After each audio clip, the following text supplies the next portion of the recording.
I think I forgot to. It's probably fine. It's probably fine. I'm realizing I'm not 100% sure that I totally checked like all the video stuff for the stream, but it's probably fine. I looked at it with my eyes and didn't see anything wrong, so it's probably fine. I did make some slight audio tweaks per some friends' advice. So hopefully that makes the listening experience like a little bit better, because hopefully my voice comes through a little bit better. What was the other thing? Oh, completely unrelatedly, I started a book called Laziness Does Not Exist. Uh, it's written fine. It's not like the most interesting writing, but the contents are interesting enough, like all the subject matter is, that it's carrying me through the kind of like get the job done, very utilitarian writing style. And it's confirming a lot of suspicions I've had about how we think about work, especially in America, how we think about work, how we relate to it, how we view our own limitations and our needs. So I'm really enjoying it so far. I'm only about 20% of the way in. I burned myself out on reading a bit a few months ago because there was this book and it had like, I was interested in the subject, but I reached a point about halfway through the book where I was like, I don't think this book has anything else to offer me, but I was like, well, I'm already halfway through, I should just finish it. And then I had to take like a big break from reading because I was like, oh, it's too much of a slog. But it's fine. Finished the Book of Dust, which is the follow-up to His Dark Materials, and I felt like it was a much less complete piece of art than His Dark Materials was, but still had some interesting things to say, and also some really weird subplot choices that also got resolved really weirdly. Somebody made the point that, whatever, that's a whole thing. I won't get into that right now, but time to read John Dies again. I actually just recently reread John Dies at the End for that book club where I tricked two other people into reading it and then gave away a copy because I keep extra copies of John Dies at the End to give away because it's one of my favorite books ever written. So, no, I've already done my regular reread of John Dies, so it's time for me to explore some other books. But, Haxard, we should talk at some point, maybe next week, about what I'm reading in that book, Laziness Does Not Exist, because I think it's been some really interesting stuff. But, oh god, oh, there's too much sunlight again. Okay, one second.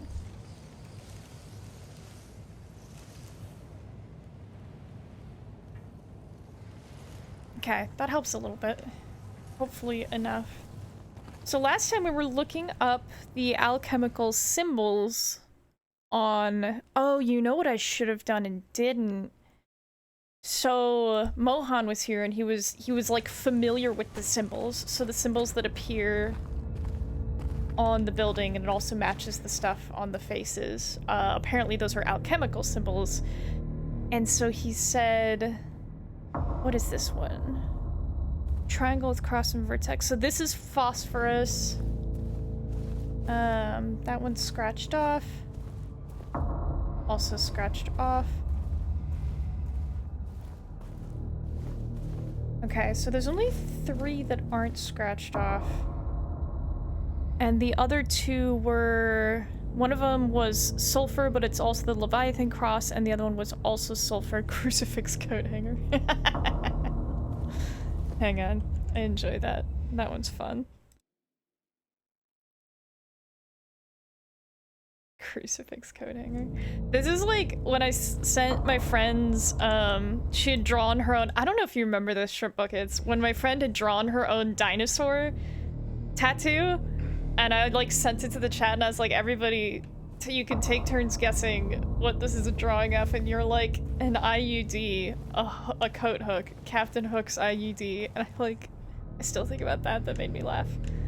What I should have written down is what each of the symbols, which of the areas each of them led to, because it would have been interesting. What was it? The desolate area, the rotten area. Oh, I had to look this up last time. Let me look it up again. There's the desolate, the rotten, and the ruined, I think. And it might have been interesting to match those up with the... Yeah, it looks like I was right. It would have been interesting to match those up with the the symbols to see if we could find anything out there. Don't know that there was much, though. Regardless. Yeah, we go. One of my friends who streams told me that I should try to play the game by looking at the video stream from the software instead of, like, the actual game that I'm playing. I was like, I don't know about that, but thinking about it, like, I don't know. I'll be thinking about that one for a while. In my head, I'm like, I still don't want to, because now the game is gonna be, like, 2/3 of the screen instead of, you know, the entire screen, but it would also be a really good way to catch streaming issues, so... That way, if there's anything going wrong with, like, I don't know, the encoding or the stream generally, the software, you would see it right away. I don't know, food for thought. I have been putting the best advice that, like, mostly this friend has given me. I've been putting their advice into... I started it in a Twitter thread, currently known as X, and then copied it all over and expanded on it in a Blue Sky thread. Just because a lot of the information that I found out that would make the stream better was, like, just not... It was like not really easy to find. Like, I feel like not very many people are upfront, not through anything malicious, but they're just not upfront talking about, like, hey, here's some specific things you can buy or settings you can change to make your stream better, or like behaviors you can adopt. Which ones have I been to? So it's just like, for me, this is something I do at work too. I'll just like take notes on stuff that I had to figure out or learn from other people, and then hopefully the next person doesn't have to do that.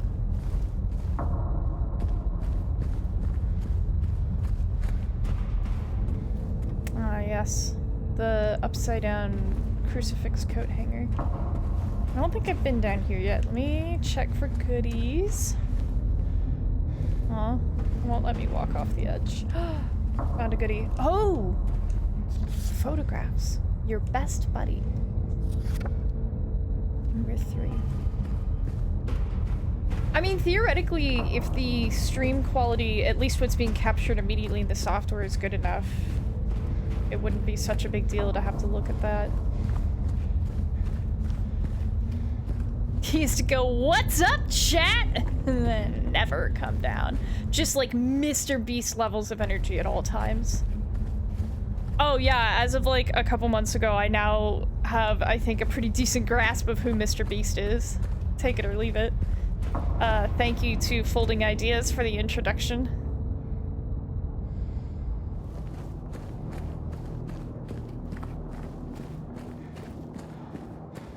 He doesn't seem great. I would agree. So, Mr. Beast the man... Ooh, boy, time to have opinions about strangers. I think Mr. Beast the man seems like a nice enough guy, but it seems like he doesn't put a lot of thought into things. And so, apparently he's also just really unhappy. Like, all of this is coming from Dan Olson of Folding Ideas fame, but apparently Mr. Beast, what's his name? James? Jimmy is, like, not happy in his current career and thinks that's just what it means to be famous. Which, I don't know, maybe there's some truth to that when you've got that many eyes on you, but yeah, it seems like he's, like, his business at minimum has engaged in, like, a lot of really skeezy, sleazy behavior, and it's, you know, I don't think it's because he's, like, an Elon Musk type, but more just because he... This does not excuse it in any way, but it really just seems like he just hasn't thought about, like, hey, when you act like this at scale, this is what happens. Yeah, so I wouldn't feel too bad for him. He's got more money than I've ever seen in my life. But... I also wonder if it's like... You know, he got famous pretty young, right? Like, I want to say in his teens, maybe late teens, early 20s.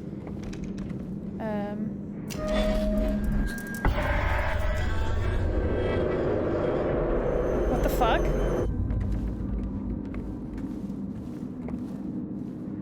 Okay.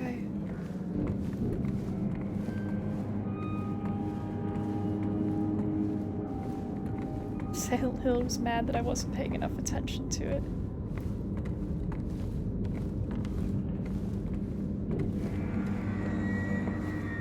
He's... okay, so he's doing the rich guy scheme of saying he's really a broke guy like the rest of us. Well, to be fair, again, sourced from Folding Ideas, apparently, like, yes, his content makes a lot of money, or like, you know, some amount of it does. But apparently, to quote Folding Ideas, famously, Beast Studios is spending pretty much every dollar that they make. So he might actually be broke, not because he's not bringing in the money, but because he's not making good decisions with it. They are already dead. I did not kill them. They are already dead. Remember, God, it's been a while, but back in the apartment buildings, there was...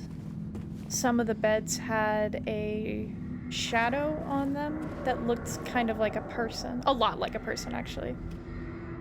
I haven't seen that for a while. Okay, so that's a breakable wall. Come back to that in a moment. Also already dead. Okay. Does this look like the room where I first saw Pyramid Head? It might. I can't remember. Oh, there's that sideways door, though. It might be. Okay, let's explore a little bit before I go.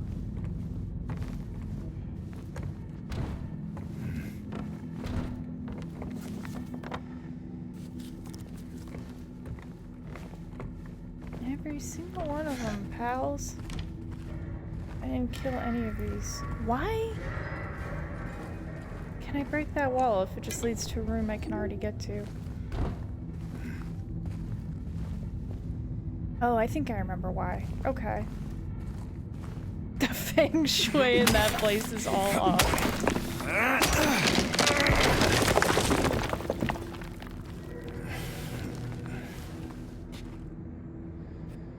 Yeah, this is the room I was just in. Hang on though, the feng shui is even better.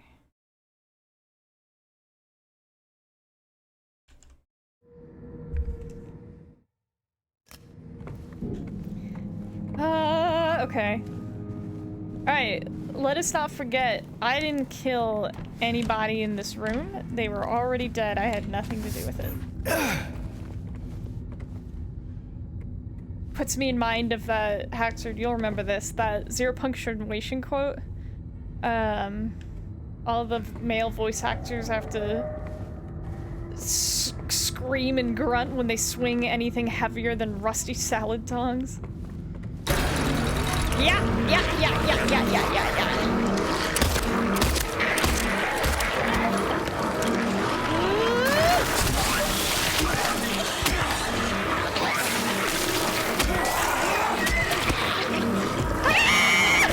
Oh my god!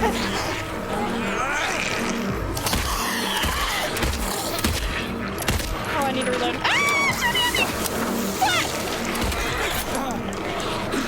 Oh my god, I'm eating so much shit. Fuck!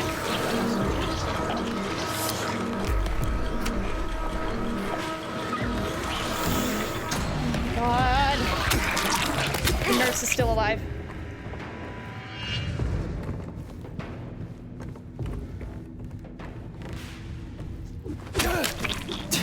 The nurse is gone?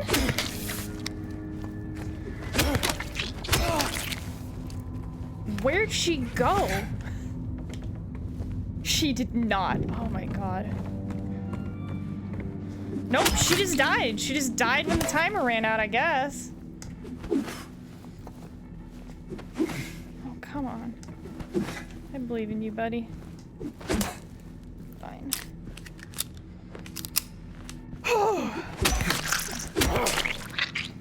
Okay. It's fine.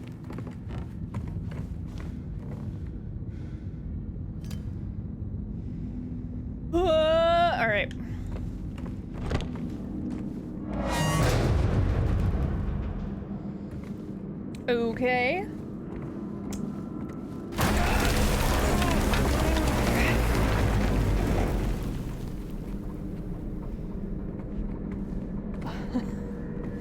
Hill looking awfully silent right about now. Welcome back to chat, Arsonist. Yeah, you know my idea of a silent hill. Just collapsing walls. Just kind of need some drywall patches. This is why when I hang art on the wall, I'm like, that's just where it lives forever, because I'm sure as hell not dealing with spackle or any of the rest of that. I went up in the wrong spot, too bad. That's where it lives now.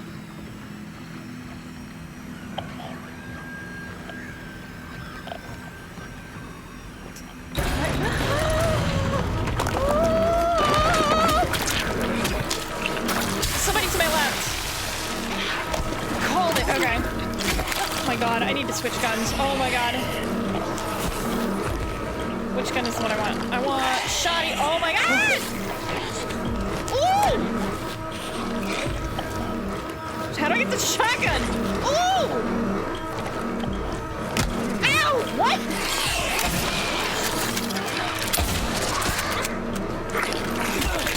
Fuck! Shit! Oh my god! I don't deserve this.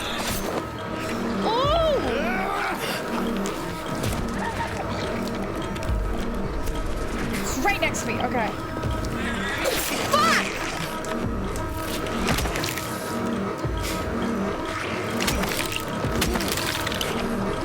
Start gagging. Ow!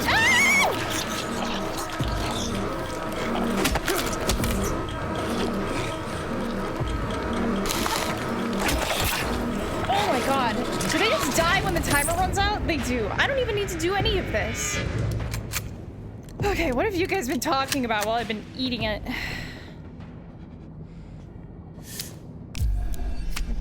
Eat up all my health. It's never worth it to patch 1. This do be looking like a meth house in the rural Midwest. Oh my, a New England meth house. I'm glad some of us are having fun.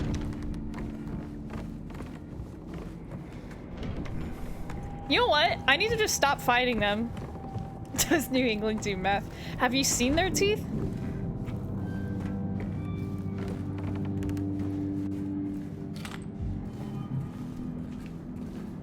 Okay, yeah, I don't need to actually fight. They're just gonna die when the timer runs out. It's basically the first Pyramid Head fight all over again.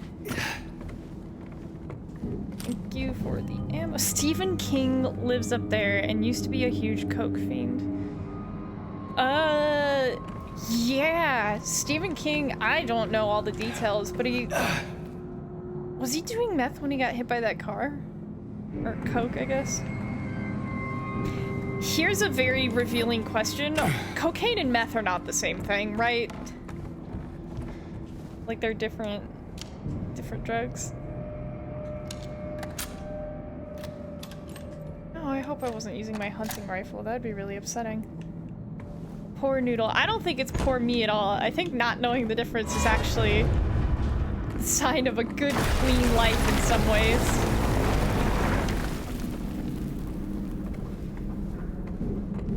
James, my guy, this does not appear to be getting better. Like, how hard could it be to sign up for Hinge?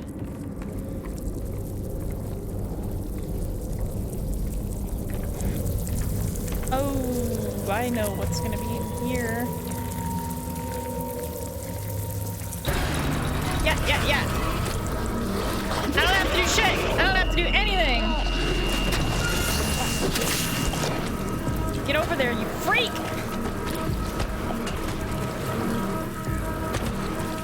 Oh, these ones are easy to avoid, though. It makes 3 noises when it extends the tentacle, and if you dodge right after the second noise, you'll be fine. There's the sound of the tentacle coming out, the sound of it swinging, and the sound of it striking. So dodge after the sound of it swinging.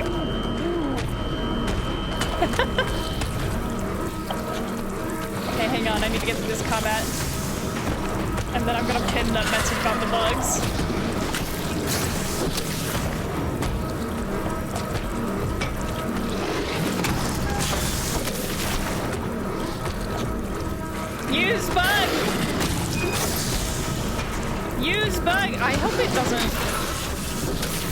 it doesn't only count the timer if I'm attacking.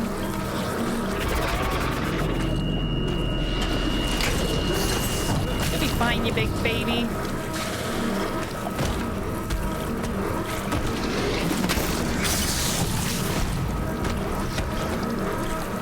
I think the tentacles are coming out of their mouths, by the way.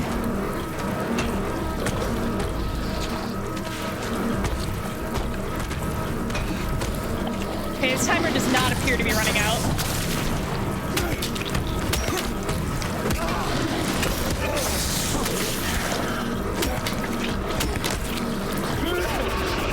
Oh, come on, dude.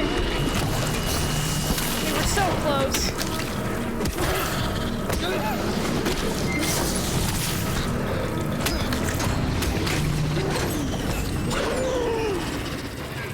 Okay, so it seems like you do have to do a little bit of fighting before it'll move you on. Silent Hill, what was it? Don't squish too many bugs. They are the only thing holding that house together.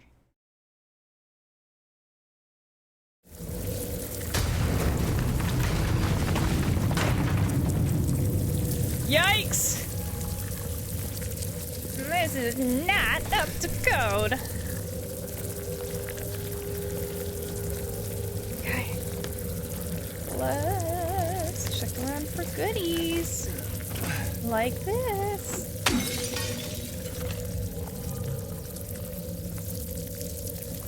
They're special, leave them be.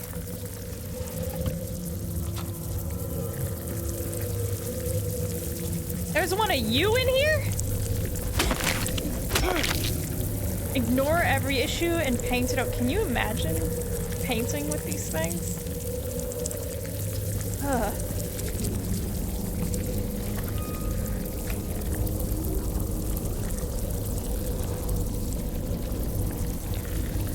Alright, did I check everything? No. Come on, buddy. Oh, finally.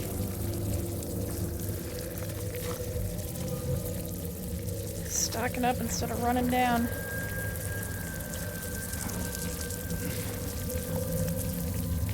Okay, now I think I've checked everything. Take the drink from the bug-infested meth house in hell. His situation probably can't get worse.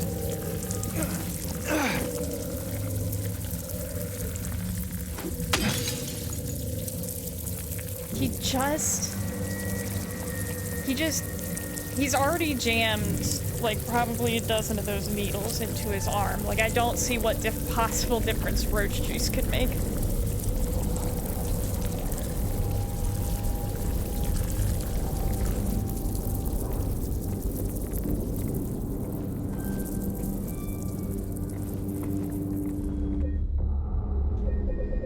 Roach juice is good. They don't have bones. They have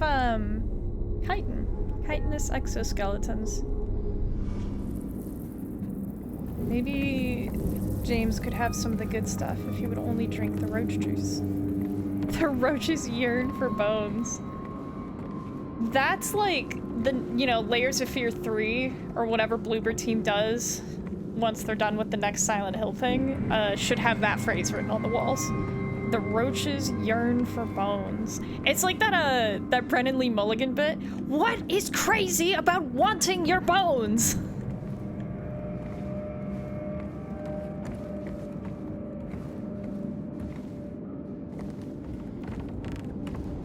They crave. They do want. The cube does hunger.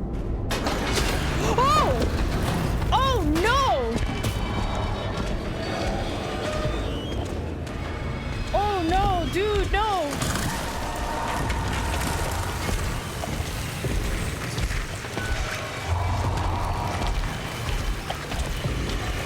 Oh no, no, no, I need to move faster than this. Ah! He just tried to kill me.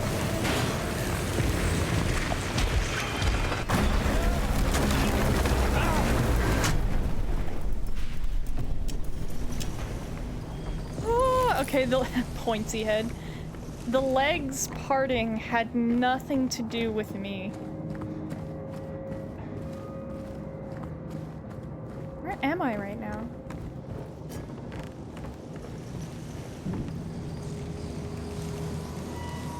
Why are we in hell again? Because he can't get over his dead wife? Because James's wife died of an unspecified blood cancer 3 years ago, and then he got a letter from her saying she was waiting in their special place. Hey, guess what? His dead wife, are we sure that he hated her? There is that line from the original game where she said, "I look like your dead wife, don't I? You loved her, right? Or maybe you hated her." And he says, "Don't be ridiculous." Such a boomer, hating your wife. Hating her so much that she died about it. Alright, this should be a cutscene, so enjoy.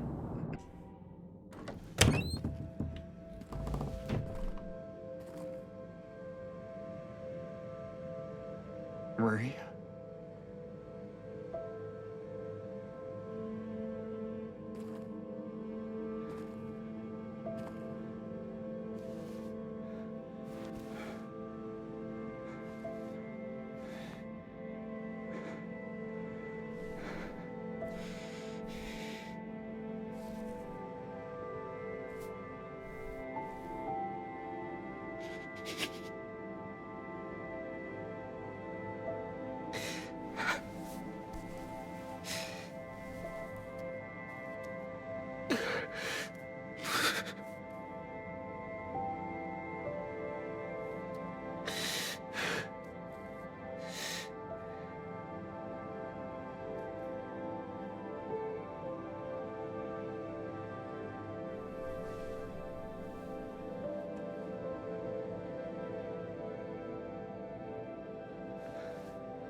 Mary.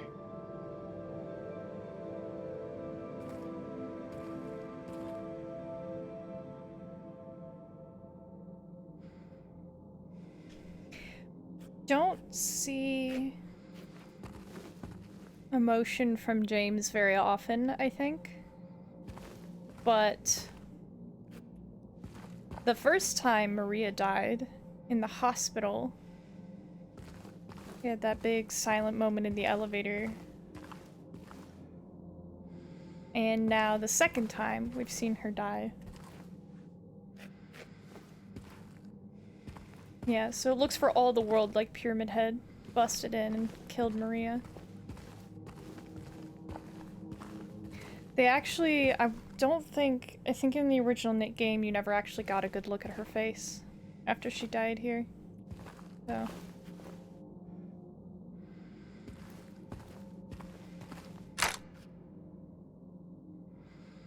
There you go.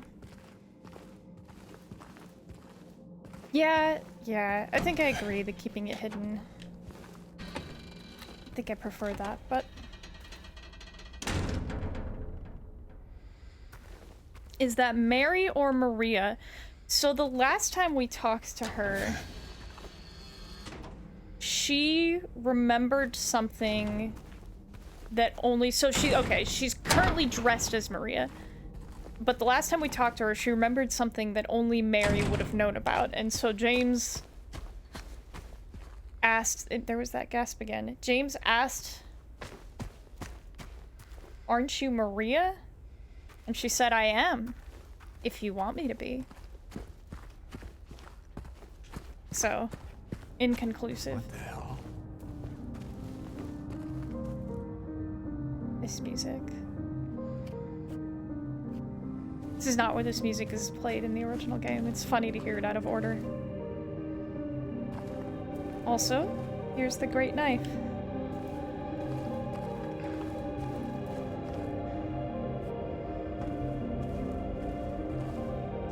So in the original game, getting the Great Knife was completely optional. You would have to find Pyramid Head's secret room in the... what's it called? In the labyrinth. So, like, we're technically in the labyrinth right now, but it was specifically the area where Pyramid Head is wandering around. You'd have to, like, you know, stay ahead of him, get into his secret room, grab the big knife, get out of there alive. And you could use it as a weapon, actually, but it was about as slow as this. And your attacks took about as long as Pyramid Head's attacks, so... But isn't it interesting that James has Pyramid Head's weapon, the only masculine enemy in the entire game, and it used that weapon to kill Maria and then left it there for James. Oh, it's still in... it's... I don't know, it's just always been called the Great Knife. I don't know if the developers called it that.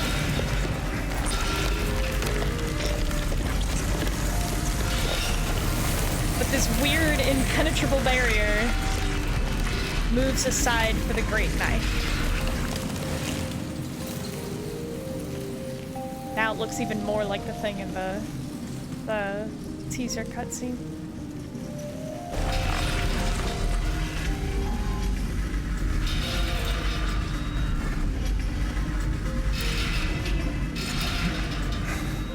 Look at how long just turning around takes forever.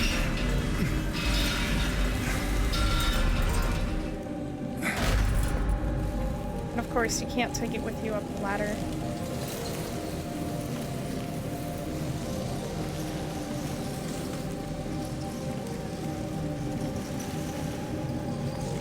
Yeah, it's definitely the feet of the mannequins.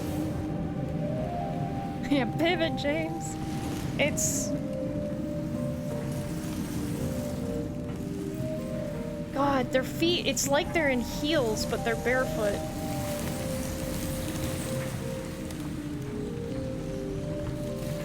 Is it just the mannequins? Because that looks like a nurse's legs to me.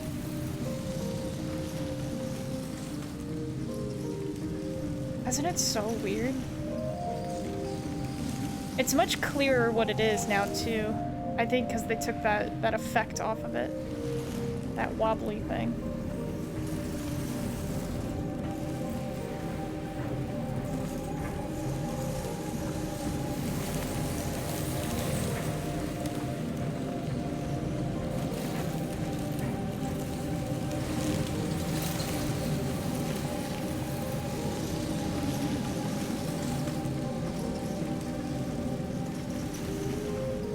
Okay, got a good video of it captured.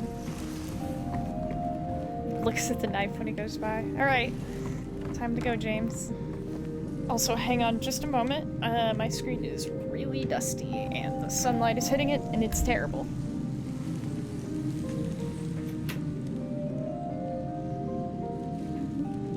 Don't ask me how often I dust, I don't want to talk about it.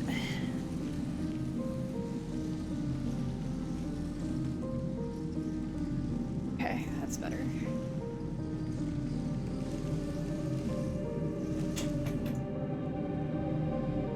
Apparently, if you leave dust somewhere long enough, part of what makes it hard to dust things that haven't been dusted in a while is that the dust gets moist, I suppose, if you're living outside of Arizona. And, it sticks together, clumps up, becomes, you know, its own whole thing. I'm not playing keyboard and mouse.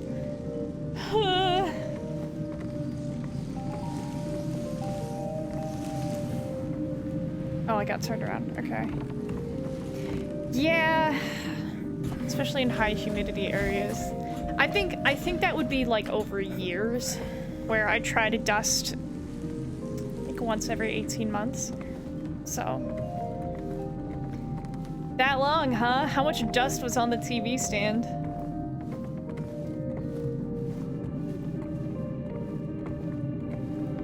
Remember remember when I first got to this section and got the great knife, I like dragged it all over everywhere just to see if there was anything and get a good look at the animation. This is also, okay, don't like, this is something I saw on like one website recently, so I don't actually know if that's true, but it sounded plausible. Oh yeah, this area.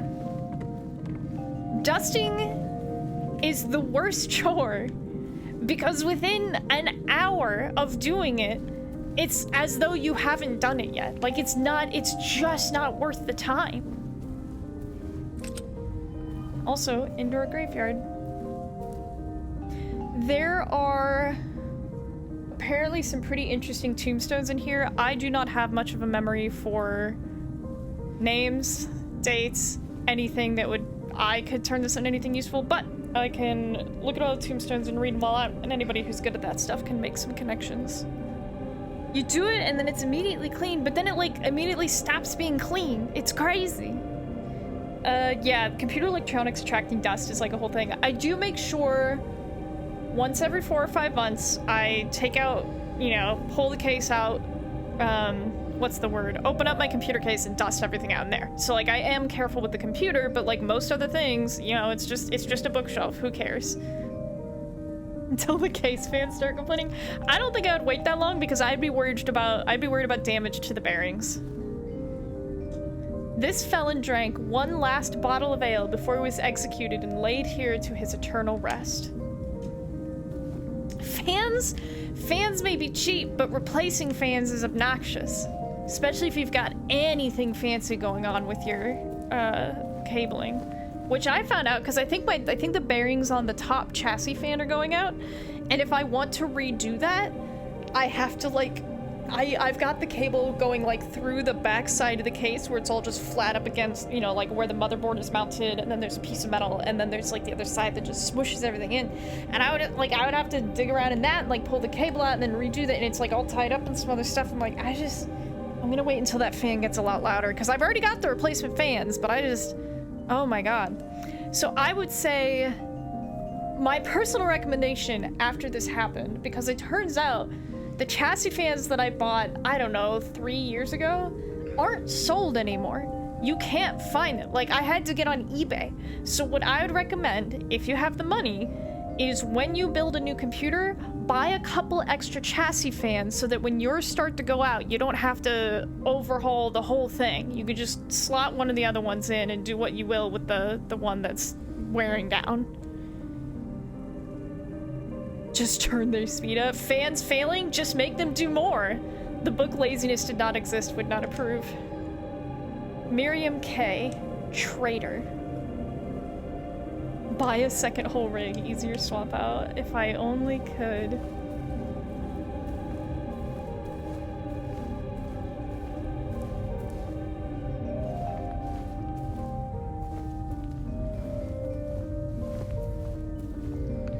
Eddie Dombrowski.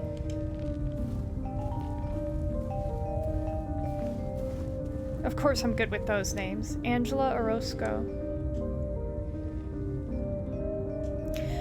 This is Arsonist. This specific moment in time is one of the worst to try to build a computer because the whole generative AI thing has really pushed up the cost of RAM and storage. So, like, yes, generally building your own computer is a good idea, but you're going to run into some significantly bad costs right now. So you might want to wait it out a little bit if you can. If you've noticed that all of the consoles have had at least one price hike, including now recently the Steam Deck. Hardware is in short supply right now, and it's kind of dire. Walter Sullivan, I can't remember. I wonder how easily I could check whether that was the case here. Let me check some memos first.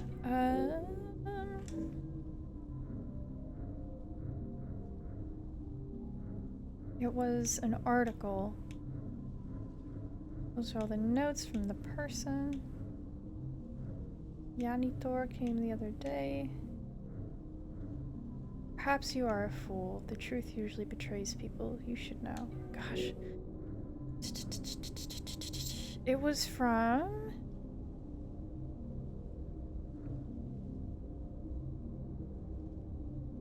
Did they not have this note?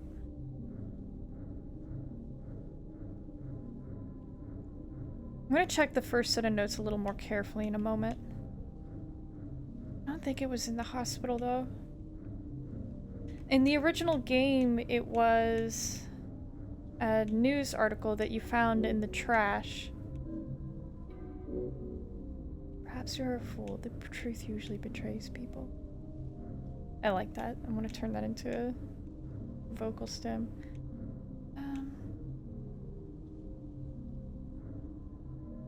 Editor came in, the man was here again. Ordered a thing. Oh my god, it just doesn't have... Interesting. Okay, let me see if I can find... Yeah, my brother right here in this very chat of Hacksard fame has helped me, I think, with every single computer. Well, that's not true. There's one computer I made in college that my brother was not in the college town with me, so I had to get my roommate's help, but Hacksard has helped me with, I think, every other computer that I've ever built, including best Big Brother birthday gift as a child was I was obsessed with Portal. And my brother got me, I think with Dad's help, built a computer for me, and I still have the case, and it had those little bubbly racing lights up the front that were so cute. Those little, I don't even know if they were LED, but and he had already set me up with a Steam account, bought Portal 2 for the Steam account, and there was a plush companion cube sitting on the desk with the computer. And so I got to play Portal all the way through on my own computer. Very, very good Christmas gift. Congratulations, Hacksard. Okay, so I was going to look up... Because Walter Sullivan is... he was just a side character in Silent Hill 2 and then became the main antagonist in Silent Hill 4. What I want to find... In the original game, you find an article. Here it is, murder incident article. You find it outside Woodside Apartments in the garbage chute. I remember that. Okay. So the original article said, and I quote, "The police announced today that Walter Sullivan, who was arrested on the 18th of this month for the brutal murder of Billy Locane and his sister Miriam, committed suicide in his jail cell early on the morning of the 22nd. According to the police statement, Sullivan used a soup spoon to stab himself in the neck, severing his carotid artery. By the time the guard discovered him, Sullivan was dead from blood loss, the spoon buried 2 inches in his neck. An old schoolmate of Walter Sullivan's from his hometown of Pleasant River said, he didn't look like the type of guy who would kill kids. But I do remember that just before they arrested him, he was blurting out all sorts of strange stuff like, he's trying to kill me, he's trying to punish me, the monster, the red devil, forgive me, I did it, but it wasn't me." The schoolmate then added, "I guess now that I think of it, he was kind of crazy." So the other interesting thing about Walter Sullivan, at least in Silent Hill 2, is that he appears to have also seen Pyramid Head. And so might be... trying to think. Because Eddie hadn't seen him. I don't think Angela ever saw him. Laura hasn't seen anything. I guess technically Maria has seen Pyramid Head. Although I don't know that she ever directly comments on it. But I believe that means that Walter Sullivan is the only other person we know about in Silent Hill 2 who does seem to have seen Pyramid Head. And then he's like, you know, he's like the whole entire bad guy in Silent Hill 4, and that's... He killed, spoilers for Silent Hill 4, so if you don't want Silent Hill 4 The Room to be spoiled, cover your ears or look away, whatever. In Silent Hill 4, he's trying to kill a certain number of people as part of a ritual to... He thinks it's like resurrecting his mom, but it's actually, I think, like summoning Silent Hill into, Henry's apartment. I don't know. It's kind of complicated and I don't remember. Laura doesn't know shit. Laura knows how to be a brat, and that's the only thing she needs to know. Laura's the perfect child. It's all Labyrinth all the time, baby. But We've got a grave for Angela Orozco, a grave for Eddie Dombrowski, and a grave for James Sunderland. Another bottomless hole. This moment is taken straight out of the original game. Okay, so Walter Sullivan. That one's too faded to read. I don't know. I feel like I should know who Miriam K is, but I don't. Oh, you know what I can do? I can look up who she is. Okay. Let's see what else is going on with this. Miriam K.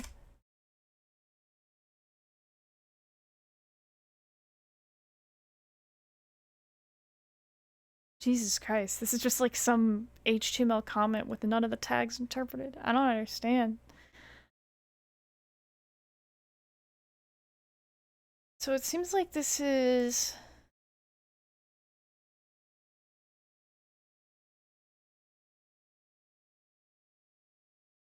So apparently there aren't any other notes about Miriam K. Okay. So there's not really anything we're missing. It's just another person who's here. Here we go.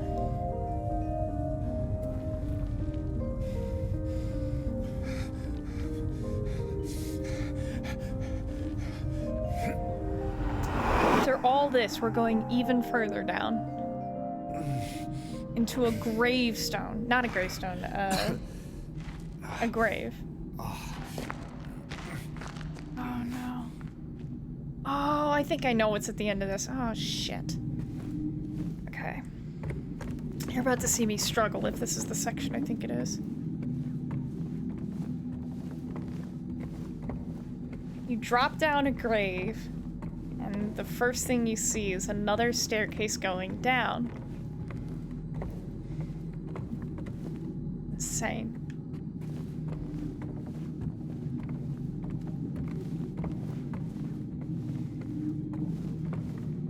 Broken shins.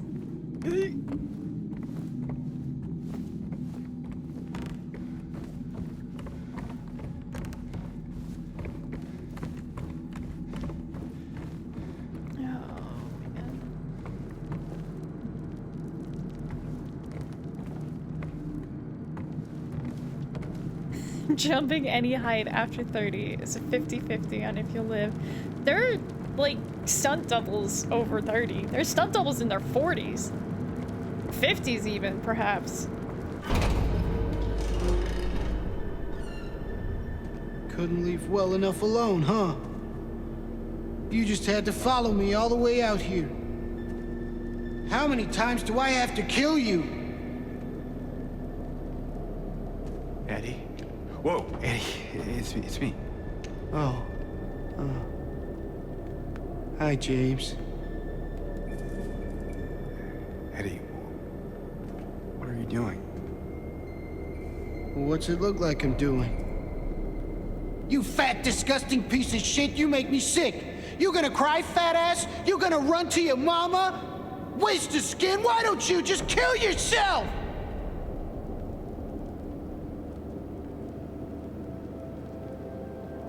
Well, maybe he was right.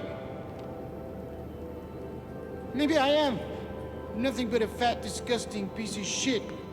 But you know what? It doesn't matter if you're smart, dumb, ugly, pretty. It's all the same once you're dead. And a corpse can't laugh!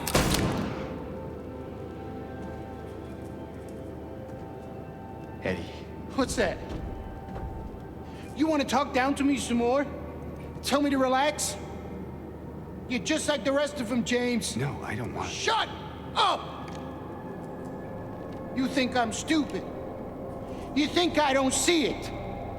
But you've been laughing at me all along. Ever since we first met. But you ain't laughing now, are you?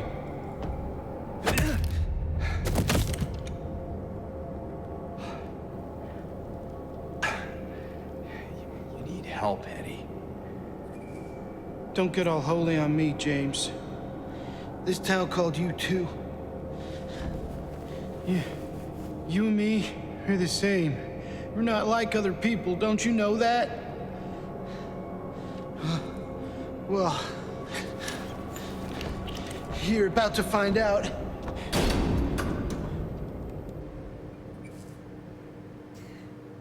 Okay. I think this next part is one of the hardest parts aside from the final boss. So before we do this, I'm going to show the original game's Eddie cutscenes. Because this is gonna kick my ass.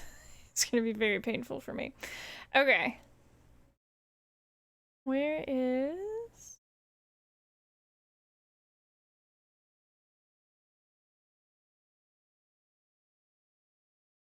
I can't be... There we go. Okay, alright.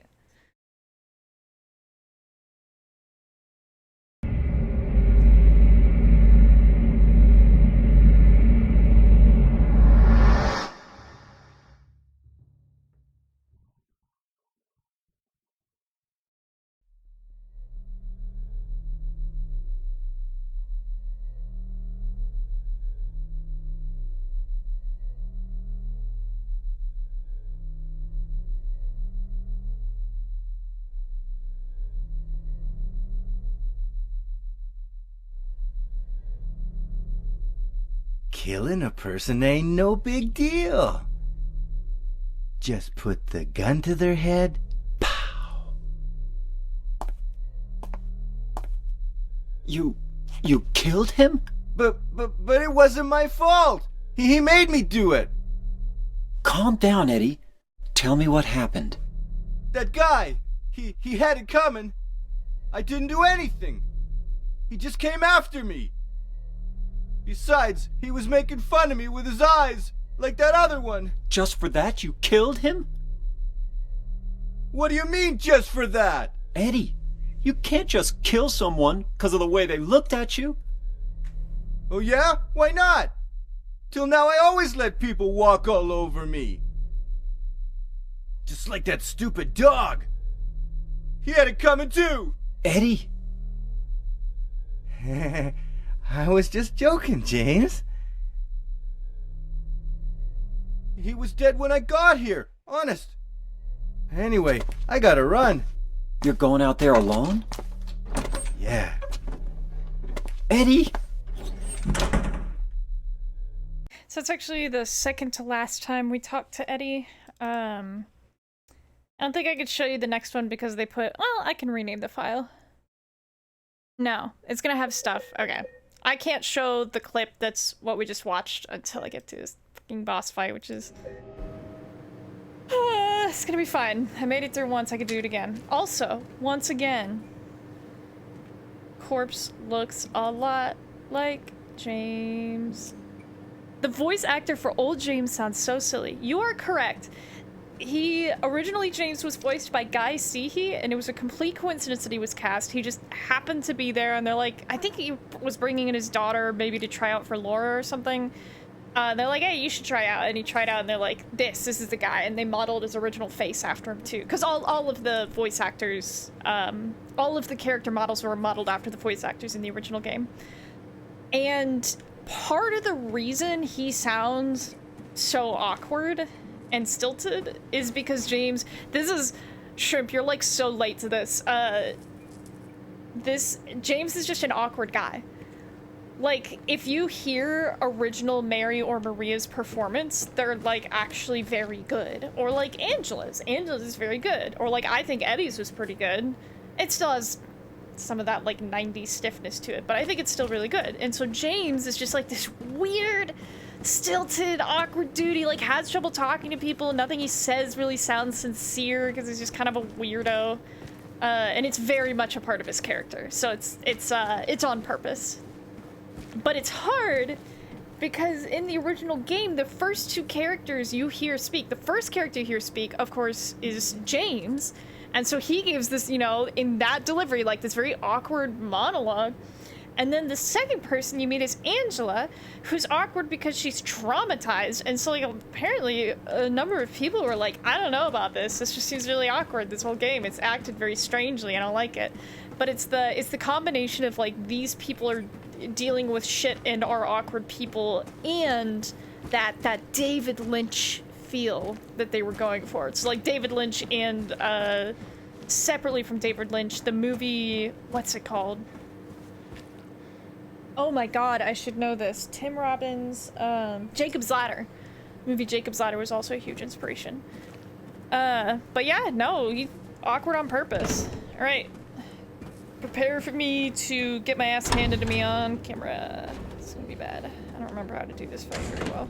Do you know what it does to you, James? Oh, but I'm about to do When you. you're hated, picked on, spit on, just because of the way you look? Yeah, I ran away after I killed that dog. But you know what? It was fun!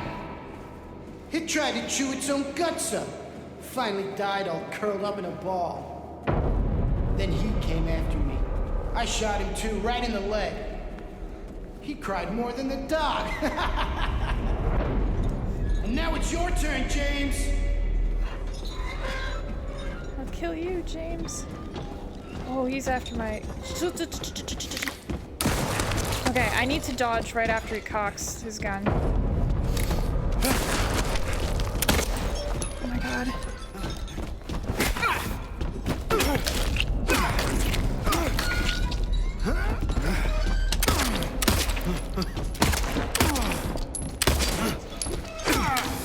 Oh, piece of shit! Fuck! Now. Oh my god. Okay.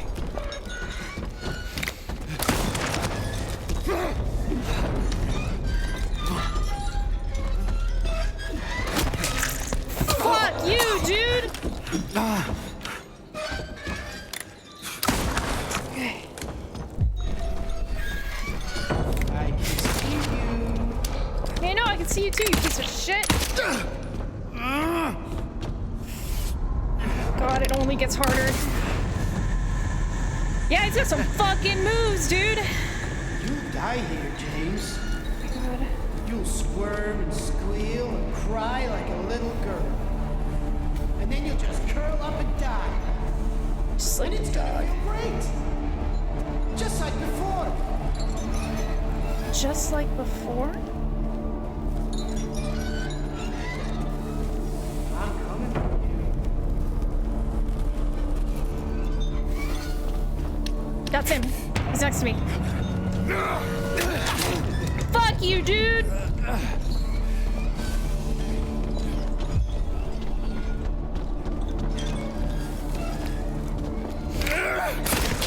Fuck off!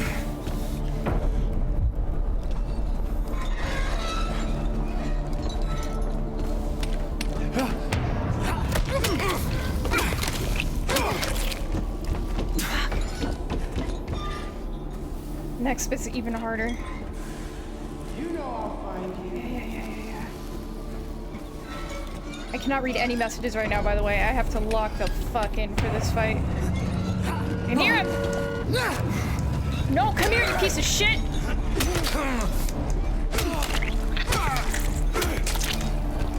Woo!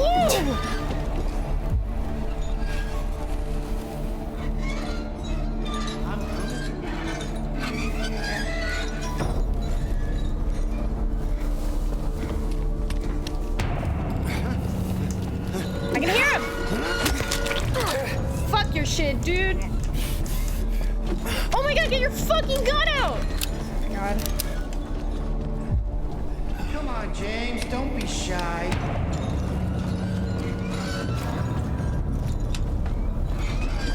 Saw him.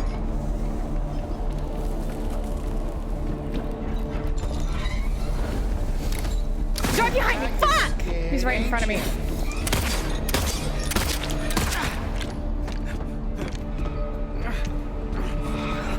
This is a lot, dude. And it gets even harder! I swear to God. There's a trick to this section and I don't remember what it is. You! I'll kill you, James!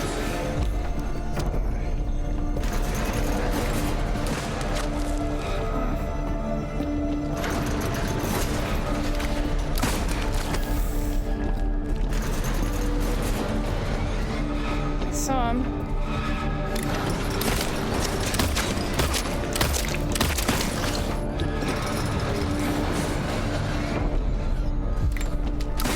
Fuck you!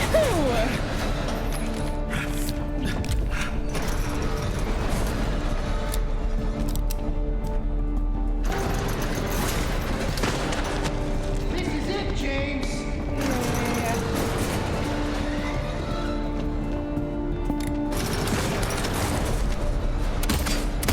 Some.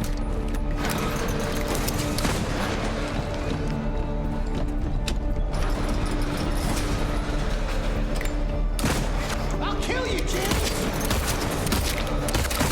Oh my god. I was also gonna point out his aim reticle looks different. Normally it's wavering all over the place, but now it's just shaking. Can't believe I remembered to show that.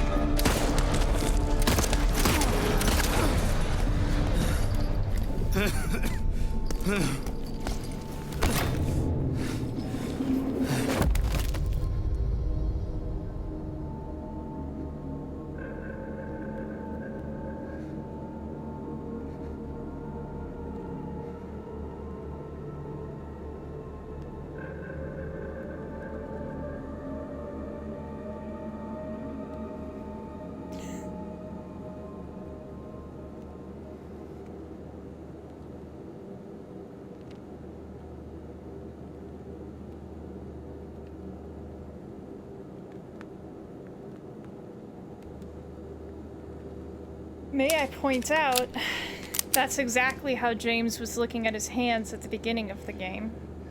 Also, do they have the same haircut? Are you fucking serious? No. It's just very similar. But Eddie's is cut a little shorter. But it's the same color.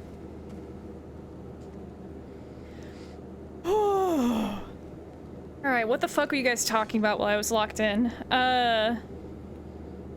Eddie sounds fun. I'm not saying he's right, but I am saying he has a point. I mean, yes and no, but just because people are mean to him doesn't mean he gets to kill me. He's been shot a few times and beaten hard. Yeah, he is pretty strong. Do they have the same haircut? Jesus Christ. Okay, alright, I need a second. Also, now we can watch the other Eddie cutscene. I've also never gotten through that fight. I mean, okay, because the first time I played, it took me like, I think actually a couple dozen tries to get through that fight. So you're welcome for getting through that on the first try. That's what I actually learned being put to use, because that shit beat me so bad. And I even, like, for a while there, I had the accessibility stuff on that gives everybody, like, a big outline so I could actually see where he is. That didn't help nearly as much as I wanted it to, because he's still so fast. So whatever, I got it first try, because I am a goddamn master of video games. So now, as our reward, we get to watch the other Eddie cutscene from the original game. Oh, I also forgot to play James finding Maria's corpse. So let me play that one.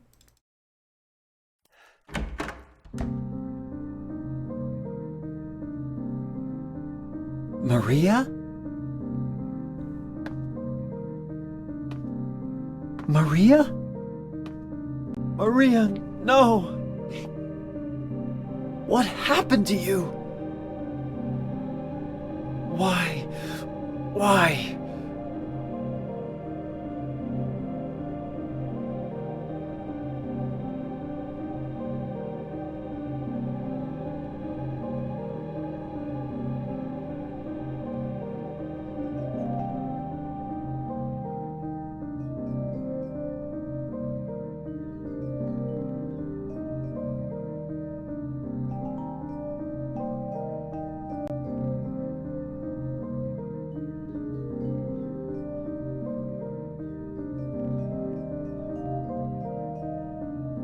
Mary.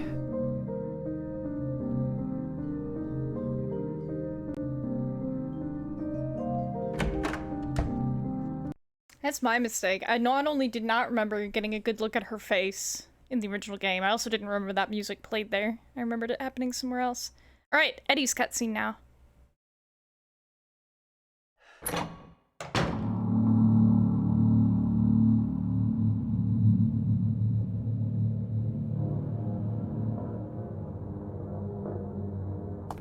Eddie? What are you doing? What does it look like? He always busted my balls. You fat, disgusting piece of shit. You make me sick. Fat ass, you're nothing but a waste of skin. You're so ugly, even your mama don't love you. Well, maybe he was right. Maybe I am nothing but a fat, disgusting piece of shit. But you know what? It doesn't matter if you're smart, dumb, ugly, pretty. It's all the same once you're dead. And the corpse can't laugh. From now on, if anyone makes fun of me, I'll kill him. Just like that.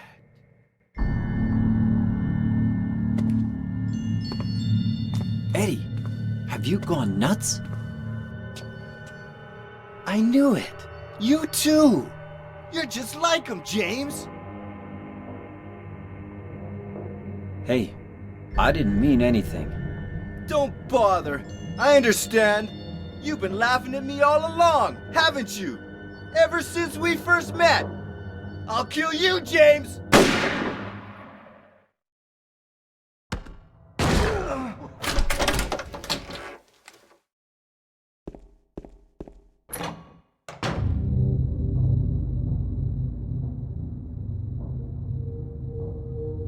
Do you know what it does to you, James?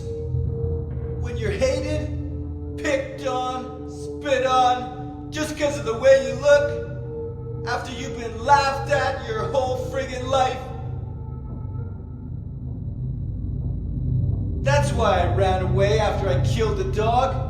Ran away like a scared little girl. Yeah, I killed that dog. It was fun. It tried to chew its own guts up. Finally died all curled up in a ball. Then he came after me. I shot him too, right in the leg. He cried more than the dog.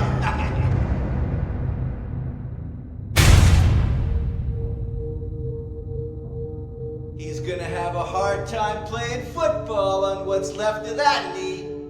You think it's okay to kill people? You need help, Eddie. Don't get all holy on me, James. This town called you too. You and me are the same. We're not like other people. Don't you know that?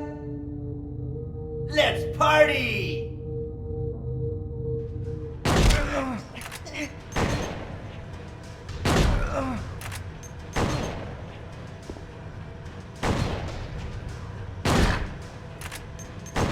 They've got some kind of UI mod on. Normally it doesn't show that cross.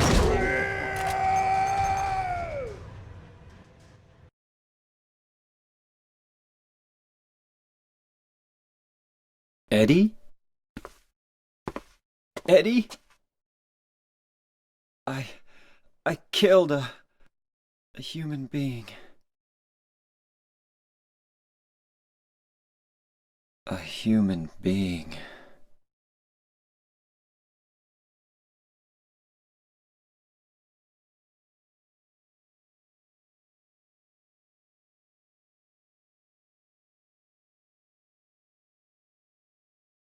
Mary. Did you really die 3 years ago?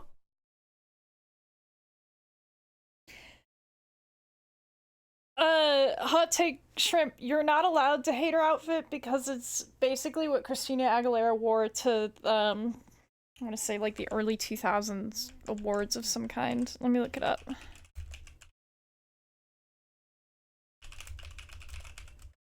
At least in the original game. In the new game they modified it, but in the remake, but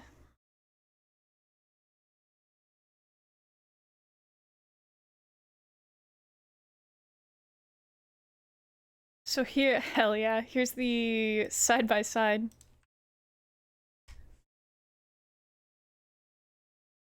Him not saying I killed a human did a lot less than...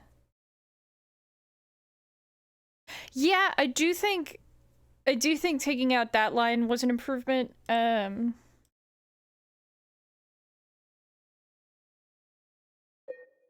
don't know. I'm curious also, especially seeing the original cutscenes. Like, I've lost all objectivity about it, because I absolutely adore Silent Hill 2. So when you're, especially you, Shrimp, since you're hearing it for basically the first time, how do you feel about Eddie's voice acting? Because I don't know, like, especially right next to James's in the original game. Does it seem just as awkward? Does it seem more natural? Really good, okay. I also think it's really good, but again, I'm very biased. So, and I think that's why, so like, you hear James, you're like, this guy's awkward as fuck, or like, the voice acting in this game is awkward as fuck, and then you hear Angela, and you're like, it continues to be awkward as fuck. But if you hold on long enough to get to Maria, or Mary, or Eddie, it's like, oh, it's actually really good, those people are awkward as fuck. So it's just, I don't know, it's... I can understand why people were put off by the first two voices that they heard. And I think that really sells, because I think it's easy to be like, no, it's like an artistic choice. But if they had all been bad and awkward, like, that doesn't really work anymore, right? But the fact that some of them are actually, or like Laura, right? Laura is incredible. Especially since, at least in the original, and I think also in the remake, Laura is actually voiced by a little girl. So, actually in the what was it called? Return to Silent Hill, they got the actress who voiced Laura in the remake to play Laura in Return to Silent Hill, which is fun. I could tell it was her, because boy howdy, she's got some big eyes. They modeled Laura after her again. The jump cuts are really something else. I really like they were weird at first, but the more I've seen them, the more I really like them, especially since you don't see those jump cuts elsewhere in the game. So it really stands out in that instance when Eddie is just like losing his shit and is finally just ready to be like, you know what, I'm killing everybody. So they have all these kind of jump cuts to reflect his mental state, which I think is great. And James really chose the absolute worst dialogue choice. Yeah, it's like, yeah, no, nobody accused him of being very smart, I will say. But yeah, Arsonist, I think I agree with you that just replacing the I killed a human being with just the hand stare, the same hand stare from the beginning, I do think that is an improvement. So let's not forget that we are absurdly... Oh! Something else I wanted to comment on. Let me check my notes to make sure I'm not forgetting anything. Because I commented... So we did the alchemical stuff. I pointed out the difference in the aiming reticle. Cannot believe I remembered to point that out. That's the... Okay, this is why I take notes. I also wanted to point out that... Like... Throughout the game... He also said he was called to this town as well. Well, because James was literally... No, I think he said it in the remake too, like, you were called here too, James, you're the same as me. Because James was called here by the letter. James received a letter, seemingly from his dead wife, saying, I'm waiting for you in our special place. Waiting for you in Silent Hill, somewhere in Silent Hill. So James was brought here, called here by a letter from his dead wife. We don't know how Eddie was called here, but there was a conversation between him and Laura where I believe he said something to the effect of he was running from the cops. But I don't know. I don't actually know how Eddie ended up here specifically, but every time we've seen Eddie up until this point, he has been... Actually, yeah, every time we've run into Eddie, he's been next to a dead body. And since it's Silent Hill 2, the dead bodies always look like James, but I think that says more about James than it does about Eddie. Because the first time we saw Eddie, he was vomiting in the bathroom, and there was a dead body in the fridge. And Eddie was like, I don't know, he was like that when I got here, I don't know what happened. And second time, ooh, I don't know if I... Second time might have been the prison? Did we go that long without seeing Eddie? If I'm remembering correctly, second time was the prison, so there was a dead guy at a table, and Eddie was like, yeah, it's just a stupid dog, he had it coming too! And then James like, you can't kill him because of how they look at you, and he's like, I was just joking, James. And then the next time we find him, he's like, you followed me all the way out here. Oh, Arsonist, that's just because you've missed some of the streams. We've seen Eddie a few different times. And then this time we find him and he's standing over him and he's just like all out like, yeah, no, this is who I really am. I kill people. I guess the one time we didn't find him next to a dead body was probably... Yeah, so in the original game, the second time we saw him was at the bowling alley. How can you sit there and eat pizza? And in the remake, the second time we saw him was in the movie theater, and he was talking to Laura. And in both instances, for one reason or another, Maria was not with us. Like, she had been following us to that point, but then had either made her excuses or otherwise just not been with us when we went where Eddie and Laura were. But something else, I actually wrote this down ages ago, is, James kills a lot of humanoid things throughout this game, and almost all of the ones he kills are feminine, because there's the lying figures, there's the,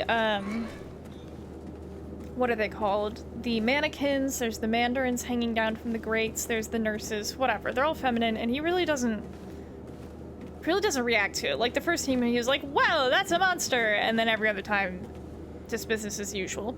Which could... Yeah, the only thing... I don't know, it could... There could be a degree of misogyny here as well, and I do think some of it is thematic. But, like, the only thing he couldn't kill to date was Pyramid Head, the only masculine enemy in the game, and he couldn't kill it. And so the first masculine enemy that James kills is Eddie. And unlike the first monster he saw, right? He saw the lying figure and had to kill it with a piece of wood. He actually reacts very strongly to killing this man. Like, especially in the original, you saw, he's like, oh my god, I killed an actual person. Where the other enemies, even though they're humanoid, he does not seem to see them as people.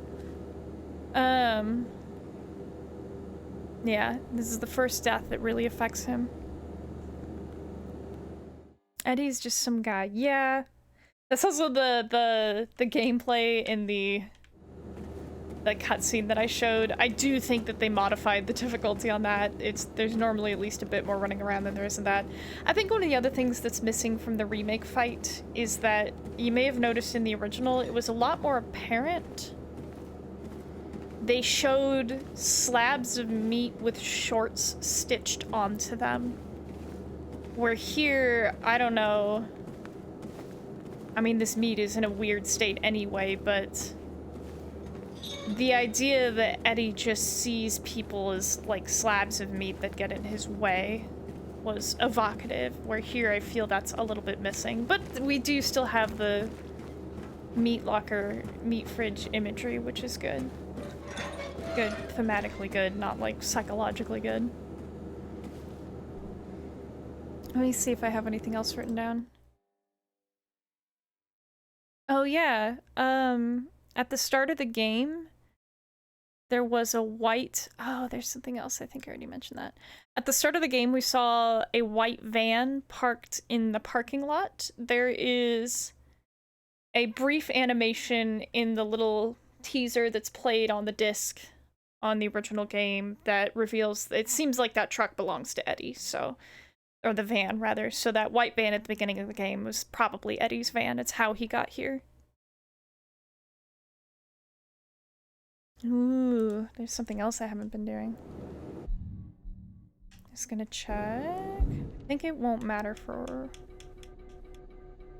here, but I wanted to check on...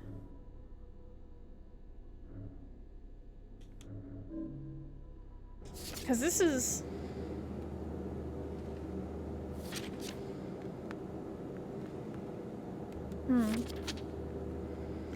This is Mary's letter that she wrote us that got us to come here. And now it's just a blank slip of paper?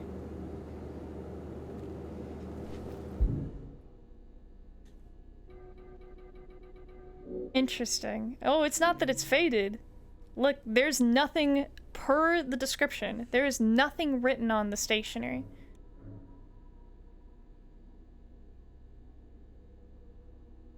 Is it that he can't see it?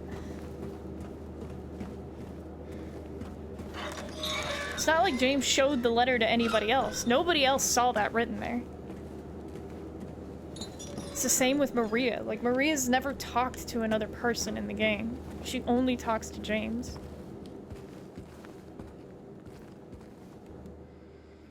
Man, I think there was, like, health and stuff around the edge during the fight, and I think it despawned it all when the fight ended. It was an illusion.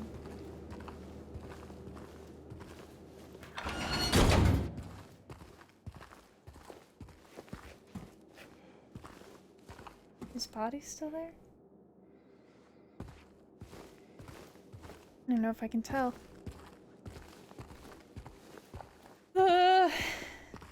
I really did not think I would get through that fight on the first try.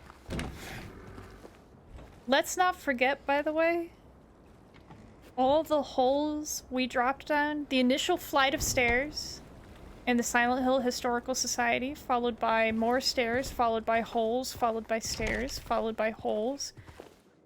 So far underground. We fought Angela's dad. Went even farther underground. Fought Eddie. And now we're at the edge of the lake. There's this it was one of the, it might have been Two Best Friends play. There were some people who streamed. Are we out now? We're out of the prison.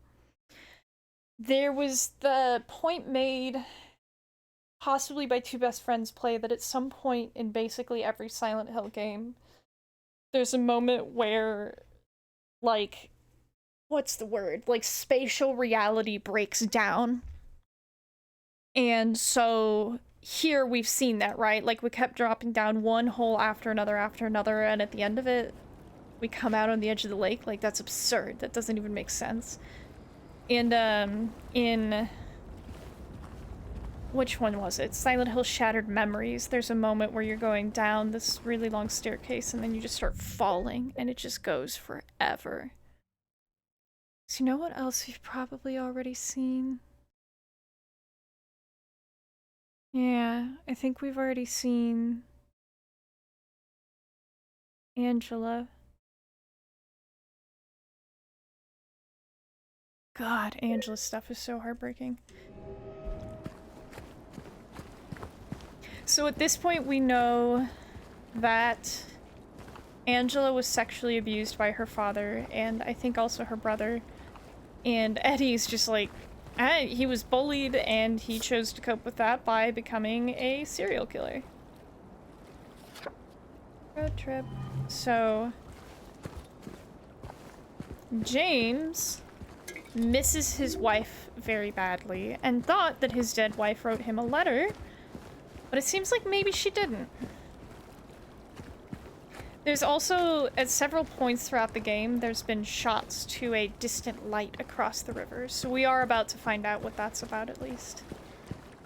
Bad coping mechanism. Yeah, can't find Miss Dead Wife, go hang out in Desolate Town until something resolves itself. God, I just love that. I just love that you go down and down and down and down, and then you come out and you're on the lake shore.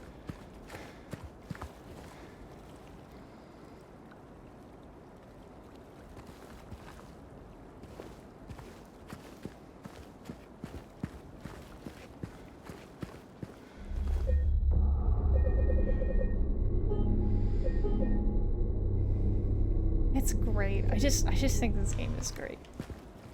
And since I have the original game working on PC, I could probably play it on stream. That would be fun.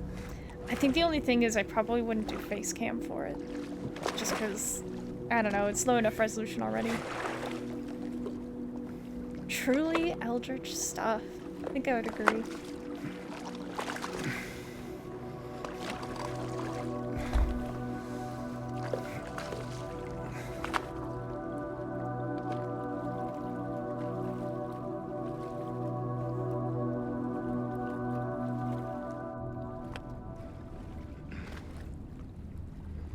There, so that's the light we're headed for. In the original game,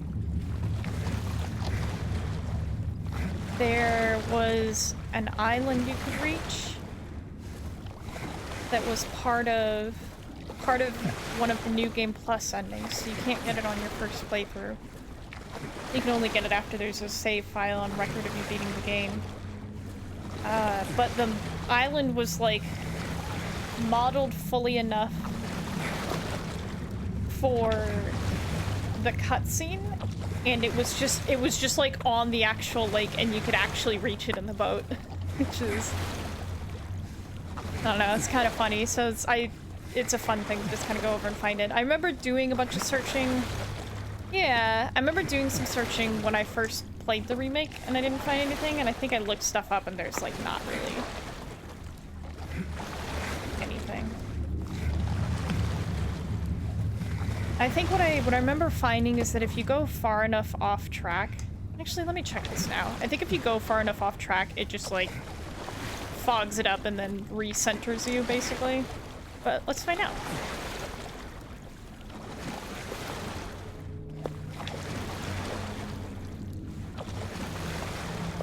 Because I think that's what I found out, is that if I start wandering, trying to wander off track, it like puts me back on track by force.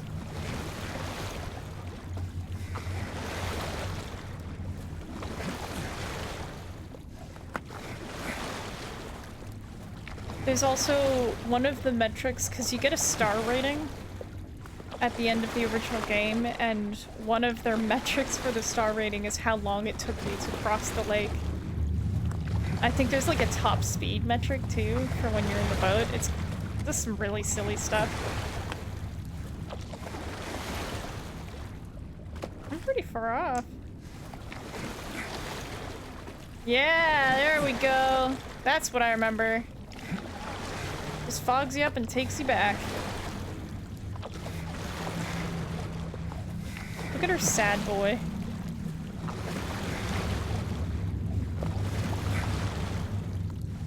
He's having such a rough time. God, even his shirt is dirty. Is he just like sweaty? There was a really neat...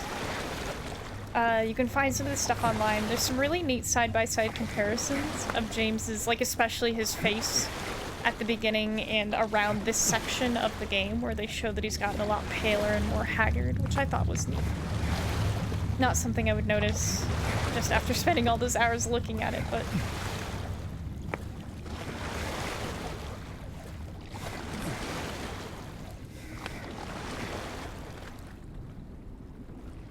Too bad I can't. Oh shit, oh no. Can't row while I drink water.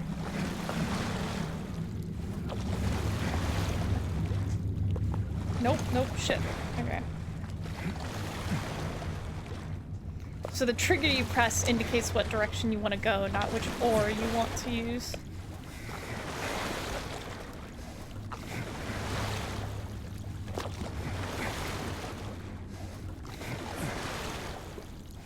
I don't know, I think achievements are hidden since I'm hiding the overlay, but after I killed Eddie, it did pop the human being achievement.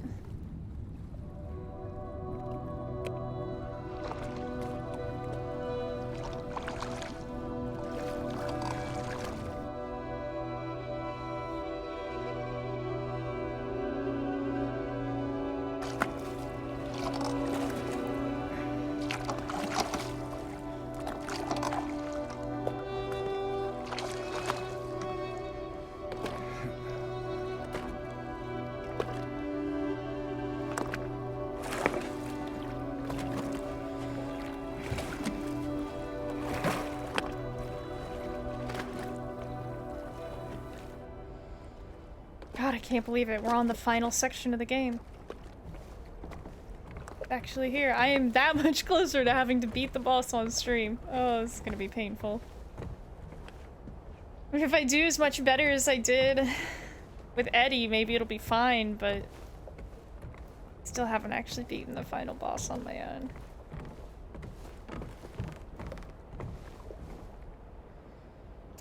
Lakeview Boat Rentals. Spend unforgettable moments on Toluca Lake. These waters will bring you peace. $15 for the day. I don't think that's what the... That's the island. That's the island from the New Game Plus ending from the original game. They'll bring you peace.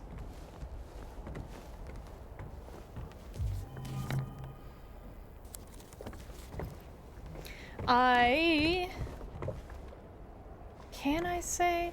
So that New Game Plus ending...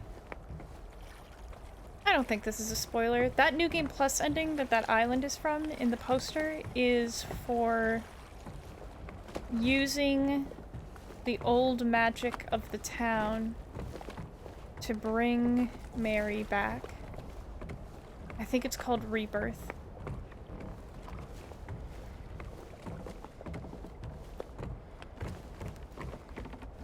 Okay, I don't see any goodies.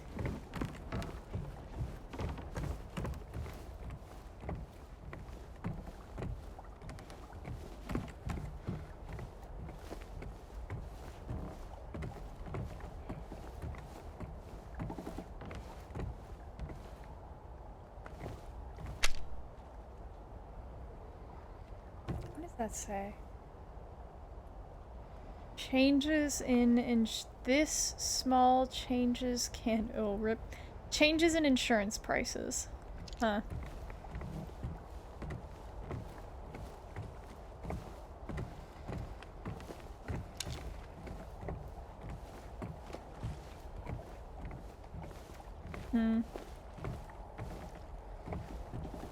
Wonder. No. Almost looks legible though. I bet if you can grab that texture you can see what it says. I'd be curious if it was an excerpt from an actual book or if it's just lorem ipsum. This is just those stairs.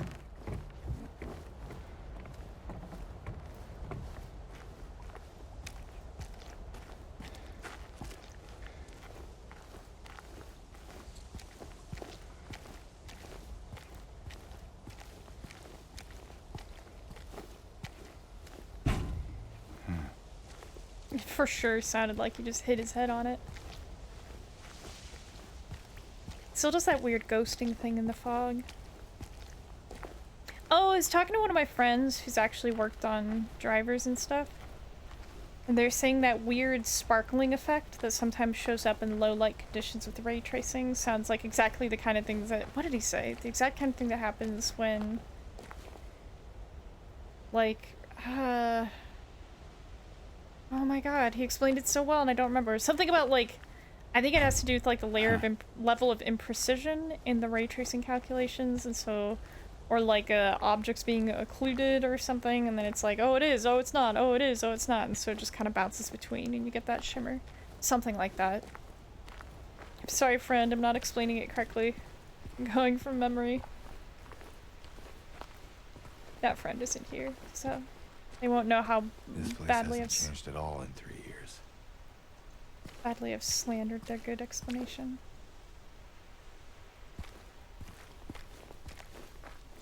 Hasn't changed at all.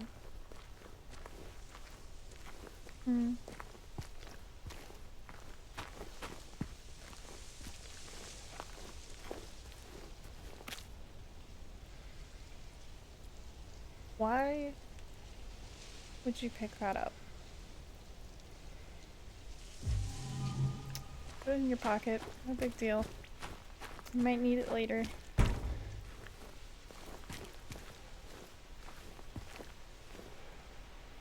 Lone One of the East, out of the water's safety, now lost, out of breath. That looks like one bad apple.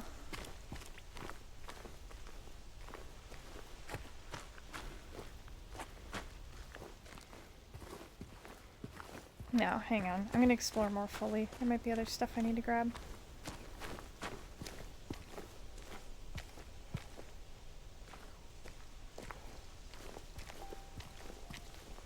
This section of the garden is closed for maintenance. Sorry for the inconvenience. You closed it with a mere lock? That chain could never hold a candle to my bad apple.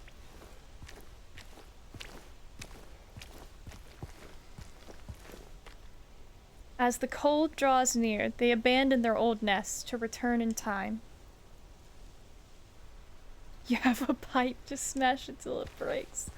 This is why the best puzzle, let's never forget, the best puzzle in the original game was when you use an old wax doll, a lighter, and a bit of rope to open a trap door because there's a divot where the handle should be. So you melt this ancient wax to attach the rope to the divot so that you can pull the trapdoor open. They left a reference to this in the remake because it was the most ridiculous puzzle. Like this, never forget that this is just an adventure game. Survival horror is point and click adventure in 3D with more resource management.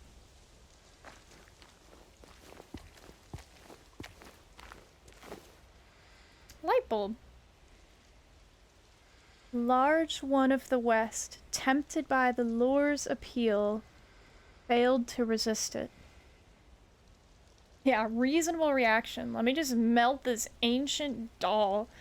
That was also, because that was in the prisons, which also has one of my favorite moments where James is standing in this room with, like, just all this anti-Christ stuff scribbled all over the wall. There's like a pentagram, there's some kind of summoning circle, there's all these books about, like, demons and spells and shit all over the cell. And he, like, flips through and he's like, I don't know, this, that, the other, like, reading a little bit of each title, and then he's like, I don't think any of that concerns me. Like, meanwhile, hell noises are happening, metal is rattling, somebody's saying words backwards at him. I made a megaphone with some twine, a squirrel, and a megaphone. Incredible.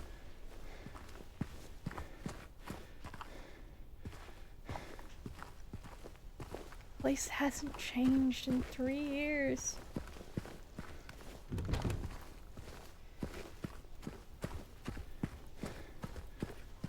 I mean, there's nobody here. That's weird, right? Oh, one of my favorite cutscenes is coming up.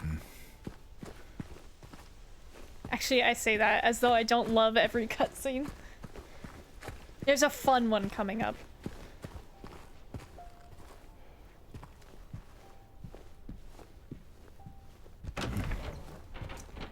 People point to the welcome back as meaning special places spark fires that warm our hearts forever. What a thing to put on the door. Special places spark fires that warm our hearts forever. Let's remember that one, friends. Are there any that I don't like? In the original, the remake, or either?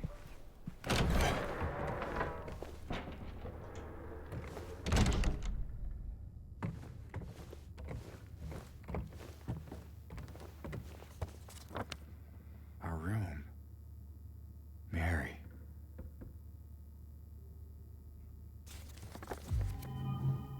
Are there any that I don't like? So I've actually got a list of the original ones over here.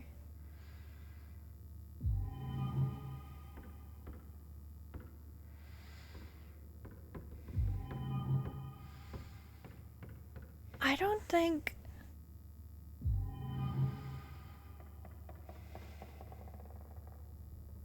Oh, there's one that I take issue with in the remake. Let me finish looking at this list. Find the lead ring, lose his mind. I don't think there's any I dislike in the original game.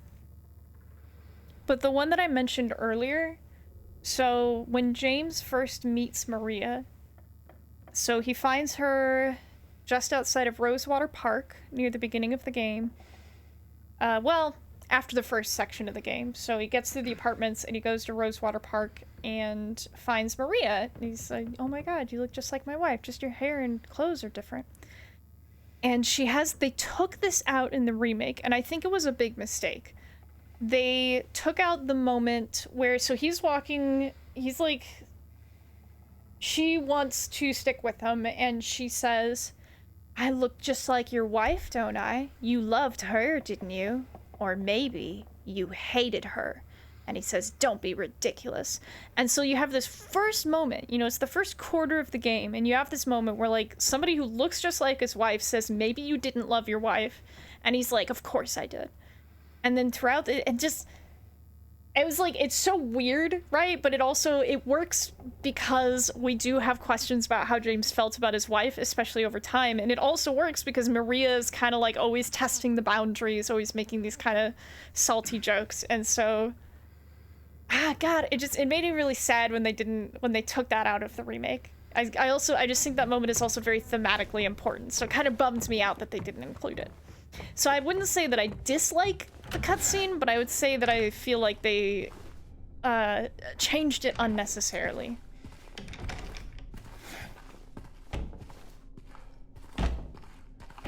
James, what are you checking at the toilets for? That's weird. You're a weirdo. Pay no attention to the weirdo behind the curtain.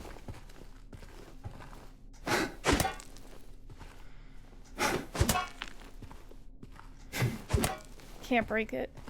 Can't be done. Oh yeah, this hotel is, I think it's the same in the original game. It's modeled after the hotel in The Shining, which I think is called the Overlook Hotel. There's other references to The Shining. I think one of the first references was in the apartment buildings, where you can find the tricycle that the little kid is riding around in the original Stanley Kubrick's The Shining.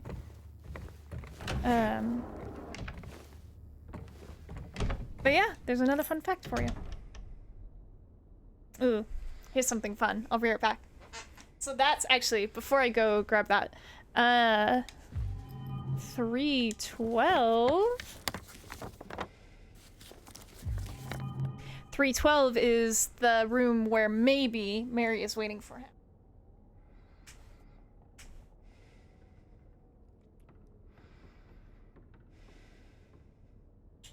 One of several things I own. There's Silent Hill 2. Let me see. I hope this is showing up. I can't really tell.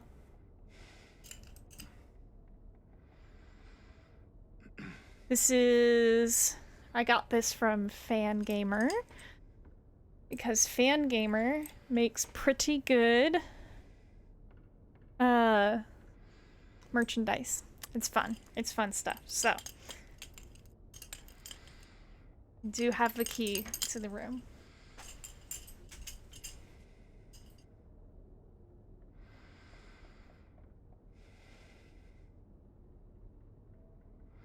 There's also OKS Gear has some fun stuff as well. They were out of stock of the James Sunderland jackets, and then they're delisted from the website, so now I'm concerned that they're never going to restock them, which would be a huge bummer. But they do have these lenticular pins of James looking in the mirror at the beginning of the game, so that's extremely cool. But if you're looking for fun, typically independent game merchandise, Fangamer is not a paid sponsorship. I just really like them. Fangamer is a good place to go. They sell some pretty neat stuff. There is a lot of like the standard like t-shirts and hoodies and all the plushes that have the same basic body shape, which is like fine. I'm fine with those. I have to really like the character to want it.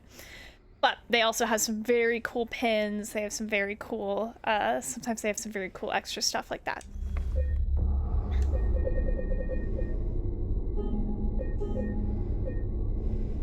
No Funko Pops or anything though, which is fine because I don't really like Funko Pops. Mr. James Sunderland. Regarding the videotape you left in your room during your last day, I'm glad to inform you that we have recovered the item and moved it to the employees section on the first floor. The tape is stored within the hotel safe to be returned to you at your earliest convenience. This is the tape that Maria mentioned. Remember that videotape we made? You said you took everything.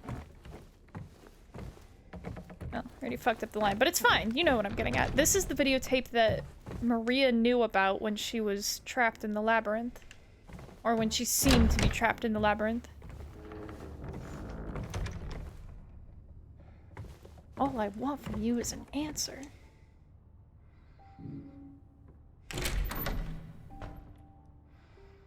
This is very, very similar to the puzzle in the original game, but the way that you get each of the pieces is very different. I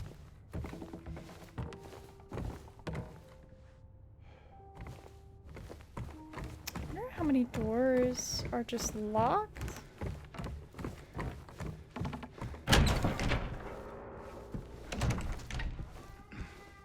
Yeah, we got your sex tape. We only watched it a couple times. Our Mary would never. She's so pure. Look at her photo. She's such a lady.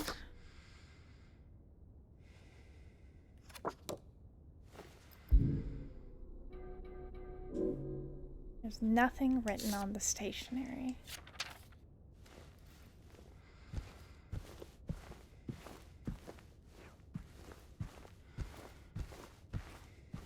God, can you imagine how much more awkward the tape would be when it's James?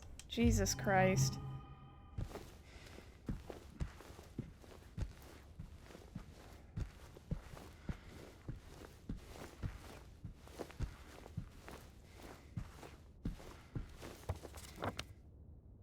I just get into it right now. This hotel hasn't changed a bit. Smashes down wall. Okay, it's changed a little.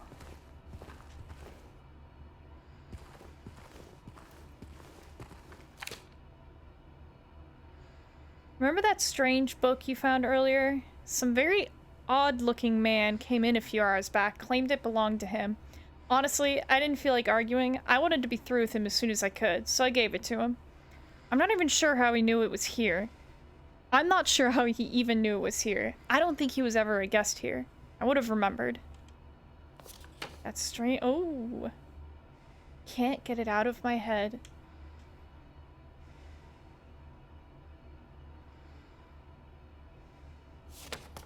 That strange book you found earlier.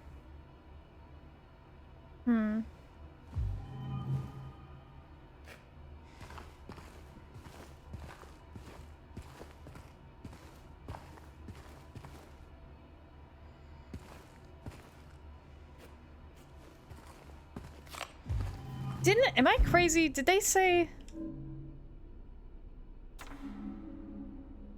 We've recovered the item, moved... Oh, the employee section on the first floor. Stored within the hotel safe. Okay. It was never in the lost and found. I broke down the wall for nothing.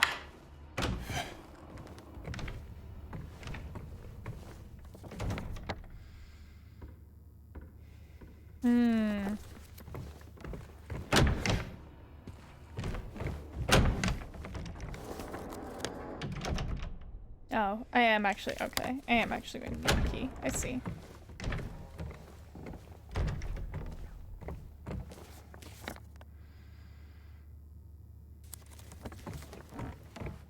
Ah, the basement. We're not gonna bother yet.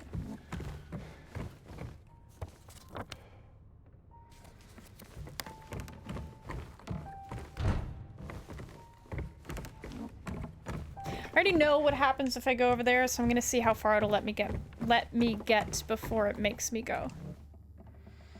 There's that light bulb again.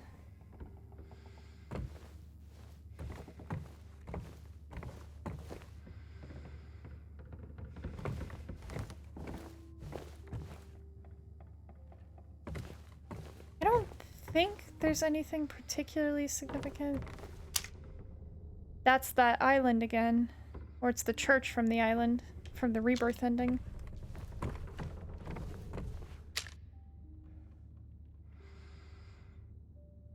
what this is.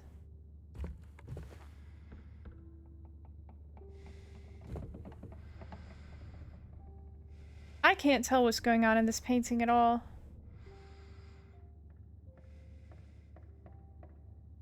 I need to massively increase the brightness.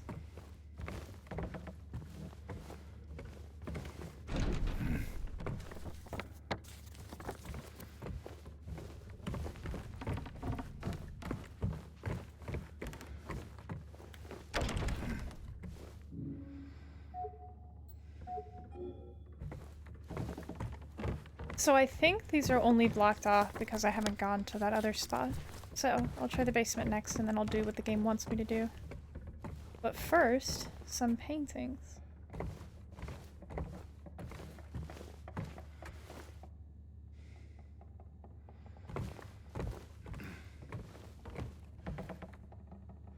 That almost looks like The Shining to me.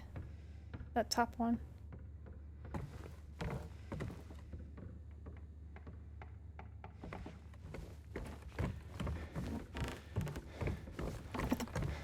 Some Bob Rosses.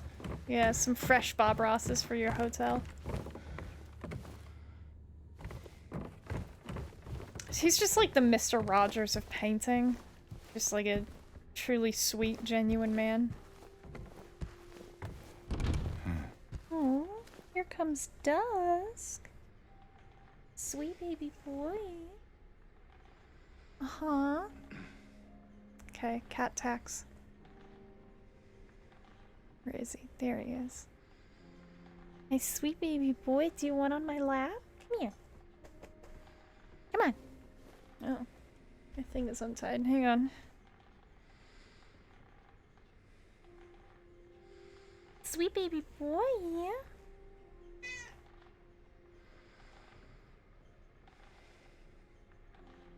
Here comes that sweet baby boy.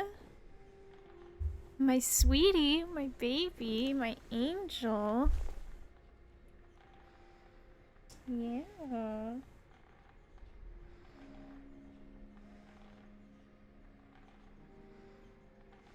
Okay, I'll attempt to stay. He's such a sweet boy. He's not... He was very anti-lap for a long time. He's still pretty anti-lap. He doesn't like to sit on laps for very long. But he'll let me manhandle him a little bit. Just because we've been hanging out for so long, haven't we? I don't know if the mic's picking it up, but he is purring. Here. Pay your cat tax.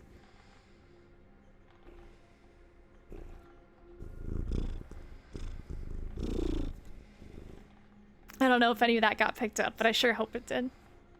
He'll probably leave soon. He's a certified lap hater.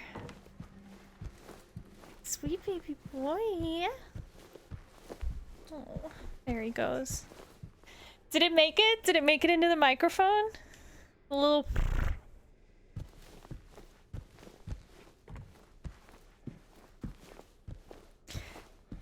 I would take a bullet for that animal. He is having some health problems. He's been losing weight for a while.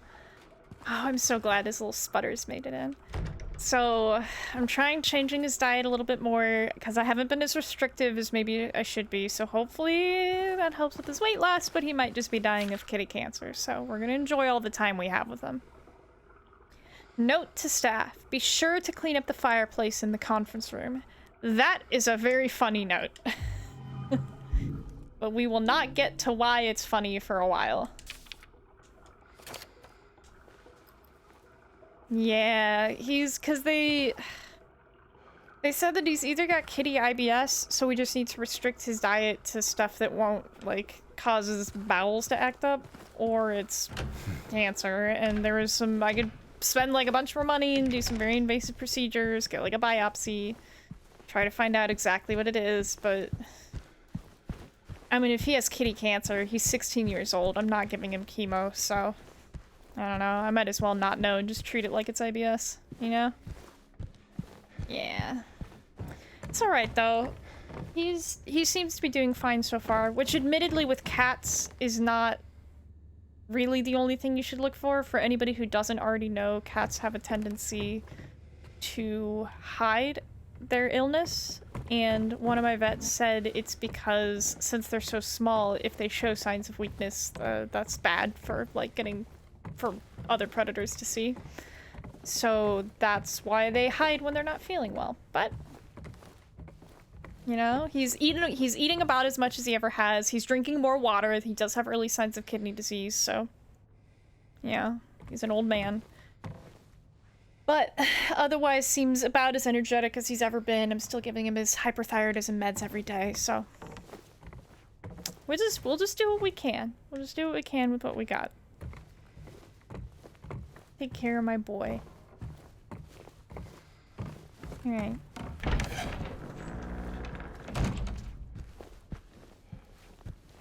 I like this cutscene. I mean, I like most of them, but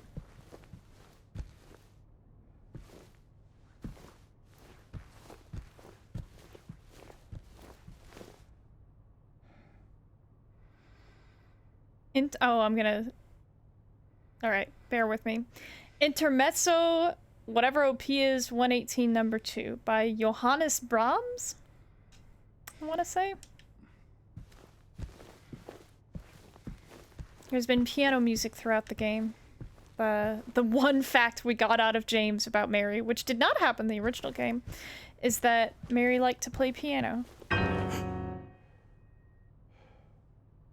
Did I scare you? Yeah, you did. I guess I deserved it, huh? The fart face that I am. Maybe. Then again, maybe you're not so bad. Just annoying.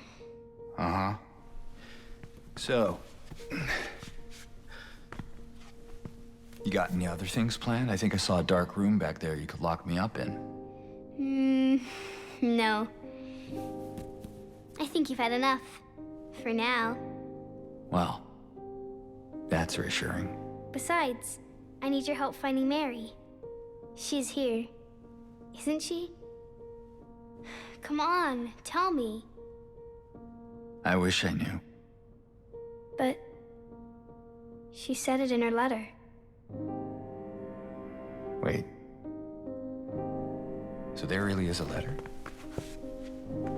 Oh. Yeah. Want to read it? Just don't tell Rachel, okay? Who's Rachel? She's our nurse. I, took it from her locker.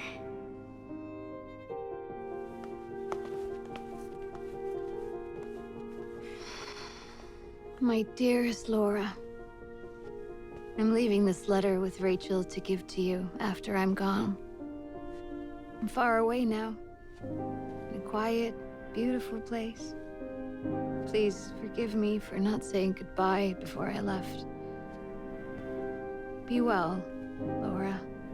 Don't be too hard on the sisters. And Laura, about James. I know you hate him because you think he isn't nice to me, but please, give him a chance. It's true, he can be a little surly sometimes, and he doesn't laugh much. But underneath, he's a really sweet person. I love you, Laura. I love you like my very own daughter. I wish things were different. I wish we could be happy together, like we talked about. Even so, I know you will have a good life. You're a strong, smart, beautiful girl. Happy 8th birthday, Laura. Your friend, Mary.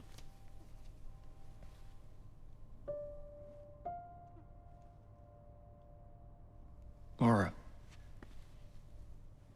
How old are you? I turned 8 last week. That means Mary couldn't have died 3 years ago.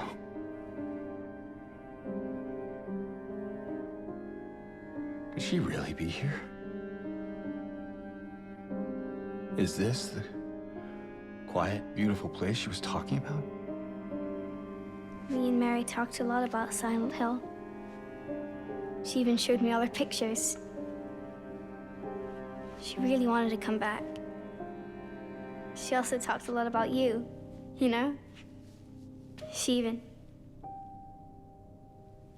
What? What is it? Well, there kind of was this other letter. I think the one was for you. The envelope had your name on it. Did you read it? I wanted to. This one time, I almost did. Figured you didn't deserve to have it. But then I thought, Mary wouldn't want me to keep it from you. So I just sort of kept it for you. Here.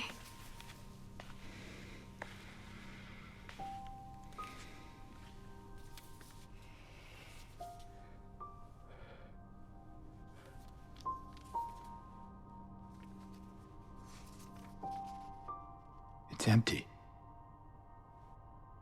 Laura, there's nothing in it. What? But I didn't take it. I swear. Well, where is it then?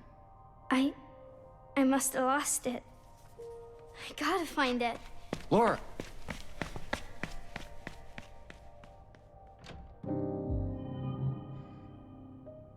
This voice acting is awesome. Also, welcome back to the stream, Zax. I think this is the first time James has engaged with Laura as a person. I think the entire, like, fart face that I am, like, I just love that whole back and forth. I think that mix is probably my favorite cutscene in the remake. I think I saw a dark room back there, you could lock me in.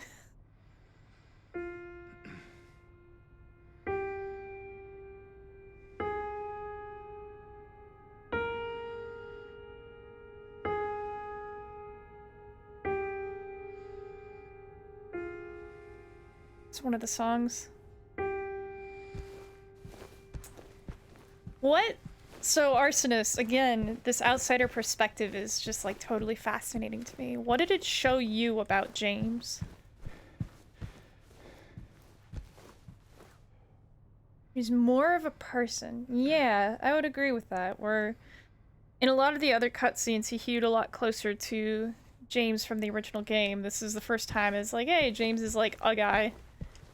This is also, if I'm remembering Laura's drawings throughout, she's been drawing a rabbit getting chased by the dog, and so now she's showing the rabbit being friendly to the dog. That's fun. I made a note to check in on that. James wasn't more upset about the letter. Yeah.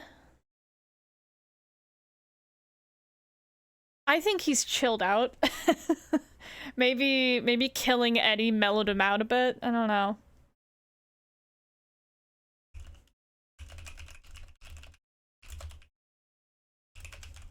Also making a note, because it does seem like Laura went from drawing the dog chasing her to the dog, or the dog chasing the rabbit to the dog.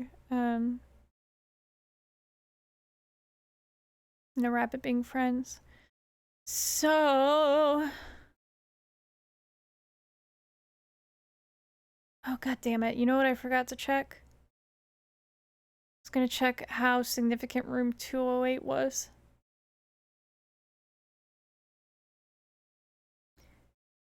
He could have been someone real with real feelings and concerns. Seems like he softened his response because she's a child. Yeah.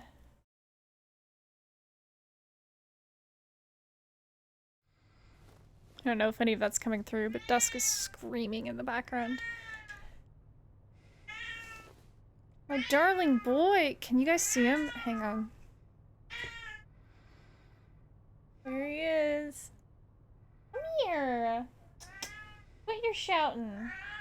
He's so loud. Okay, I'm gonna do my best to ignore him.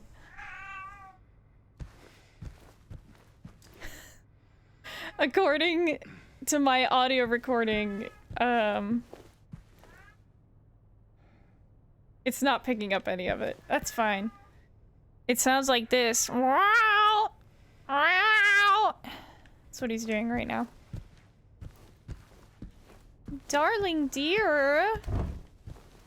Honey, do you want to come here? Do you want to bring your toy over here? Here he comes. Sweet baby. No, not over there. I'm over here. What does he want? What a question. It seems like he just wants me to acknowledge that he has the toy and then he chills out a little bit. Come here.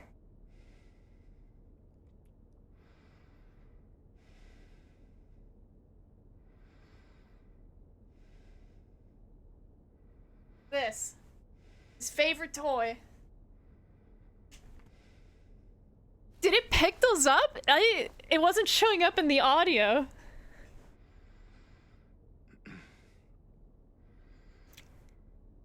Guys, I'm gonna be so impressed if it actually picked up those screams he was making. Oh man!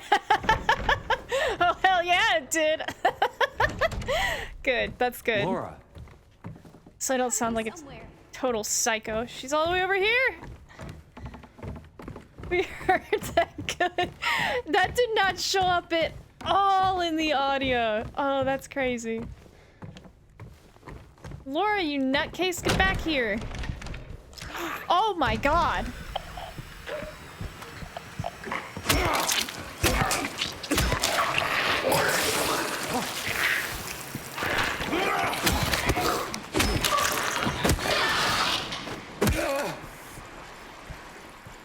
Alright, that's the scariest shit old game. I come in here looking for Laura and I find a lying figure. I did not enjoy that.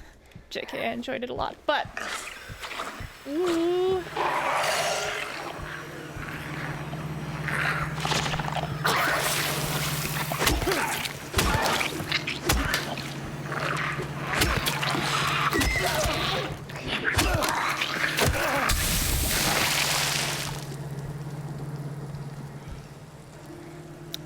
Like he's grabbing his dick.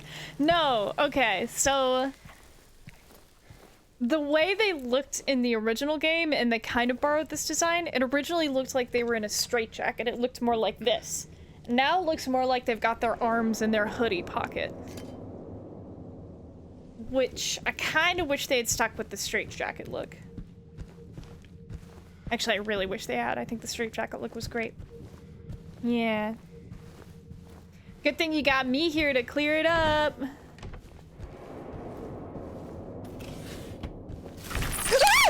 You freak!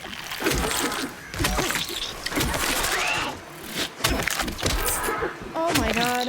That totally got me. Alright. Ah!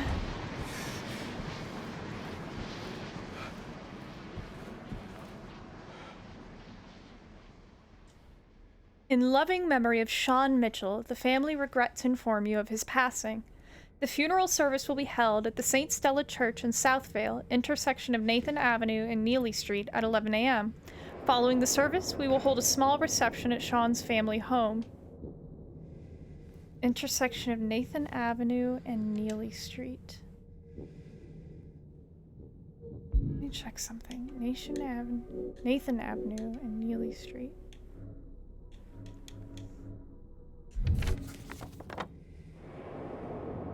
Nathan Avenue.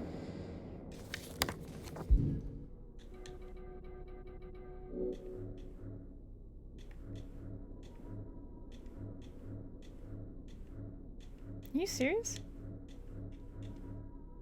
Okay, Nathan Avenue. Neely Street. Trying to remember if anything significant happened there. I'm gonna look it up. I'm curious if he appears anywhere else. Sean Mitchell. Sean Mitchell. Silent Hill 2. Okay.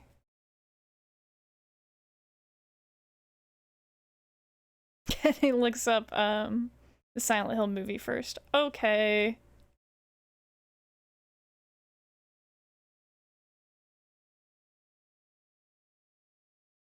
Apparently it's a reference to the movie.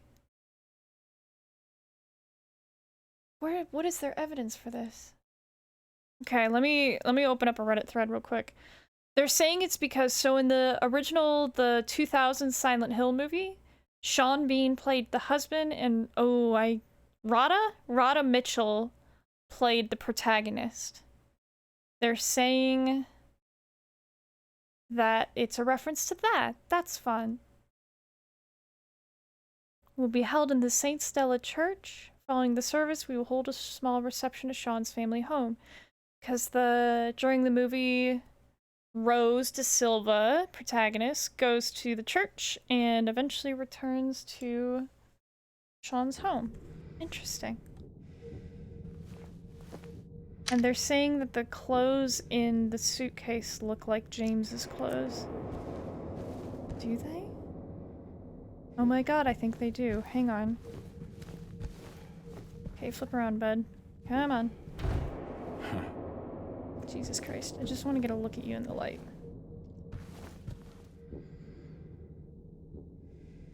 Blue-gray collared shirt.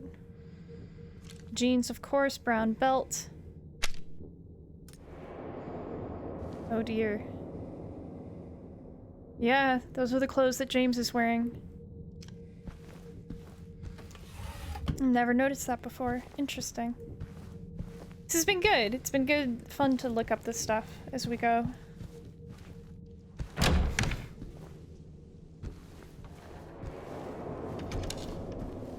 Huh. Is this 102? Oh my god, it is. I'm so good at video games. Okay, so 102 was locked previously. Oh. I think getting the... No. Yeah, I think getting the key to 102 was totally optional, right? Because it was in that little storeroom that I had to break the wall to get to.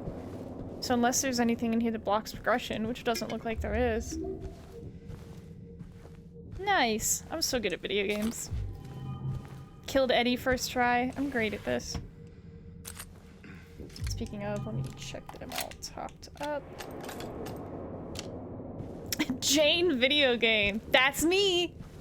Here I am. Yeah, totally. Seems like a totally optional little room. Hey, look at that. Where could that go? Let me try some door. I'm not gonna remember. I'll just do it now.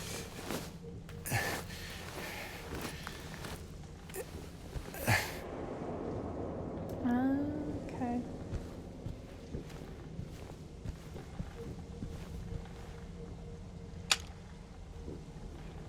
That vase is pretty. Ooh, okay. Why? I guess it's not totally clear when the game is set. Like, we don't see anybody pull out a smartphone or anything like that, but a rotary phone? Like, how long ago were rotary phones in places? How long ago would it have made sense to have a rotary phone in your hotel? Or when is the most recent time that it would have made sense?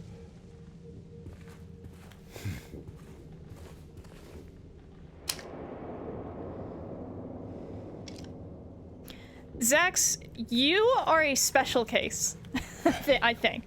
I would not be surprised if I found out that you were a rotary holdout. Welcome to chat, Team Silent HD. It's a bit complicated to explain. I don't like growing up in, we had a landline when I was a kid, but it wasn't a rotary phone. Oh. Poor people had rotary phones. Okay.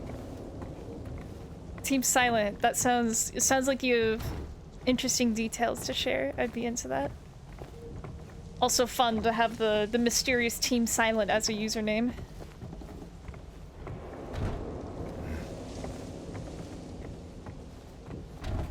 I'm here to the end. I'm going to eventually finish this game on stream, and it might kill me. It's that final boss. Holy shit. Okay.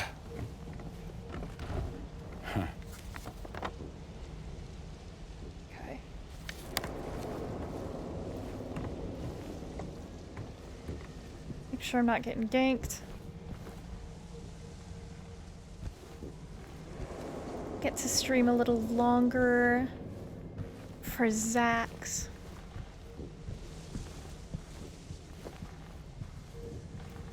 Oh, okay. I know where the save point is, so I know where I'll go when I'm ready. Alright, we're good. Everything's good.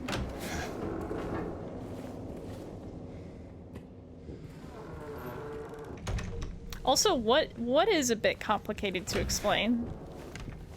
Like why there's a rotary phone in the hotel, or?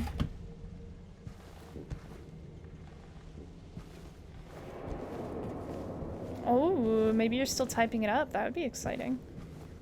You little shit. Oh, there's another one? There's another one? I can hear it. Oh, shit! Fucking... Okay. We're doing great.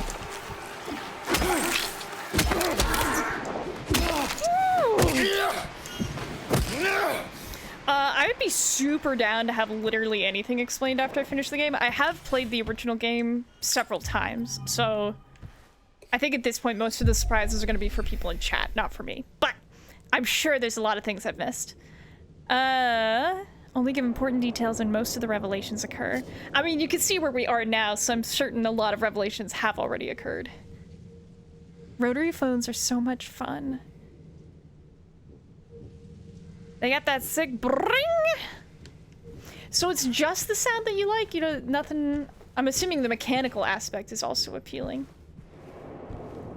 Let me... Okay, before I finish exploring this... Oh my god. Did I knock the door off the hinges? Before I finish going down there, I'm gonna check all the doors.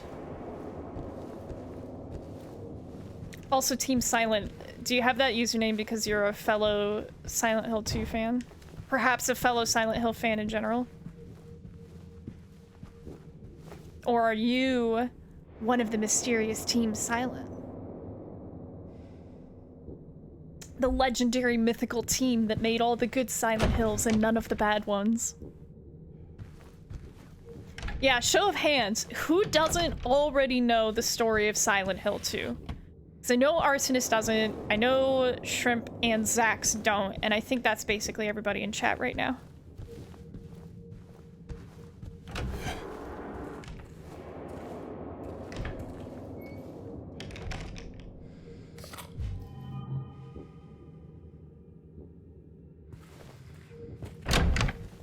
You know the story mostly? Do you know the ending? Don't spoil it if you do. I don't want it to be spoiled for anybody who doesn't already know. Aftermath. I already spoiled myself since I haven't...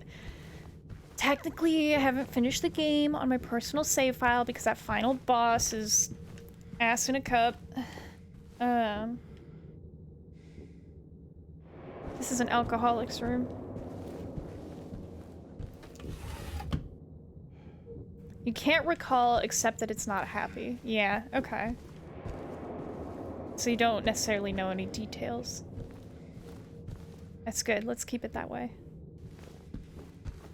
Ooh, something else I was gonna check.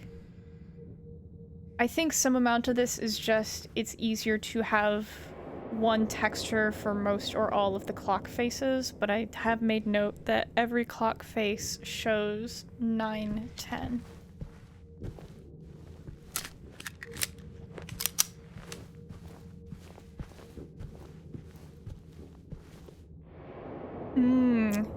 You don't speak English? You're doing very well for somebody who doesn't speak English. Are you using a translator?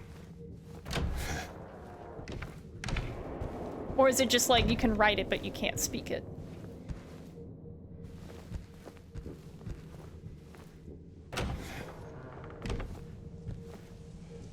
This is the room I started in. Okay. Yes, okay. Yeah, they're doing great. I've seen native English speakers who can't do that well.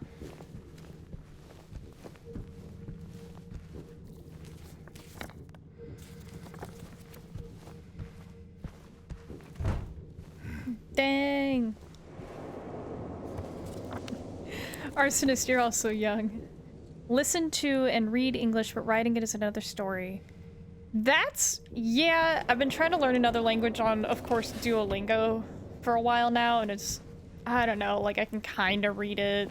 Definitely can't speak it. Have a lot of trouble listening to it. So I guess, on that note, if you ever need me to repeat anything I said or say it slower, just let me know.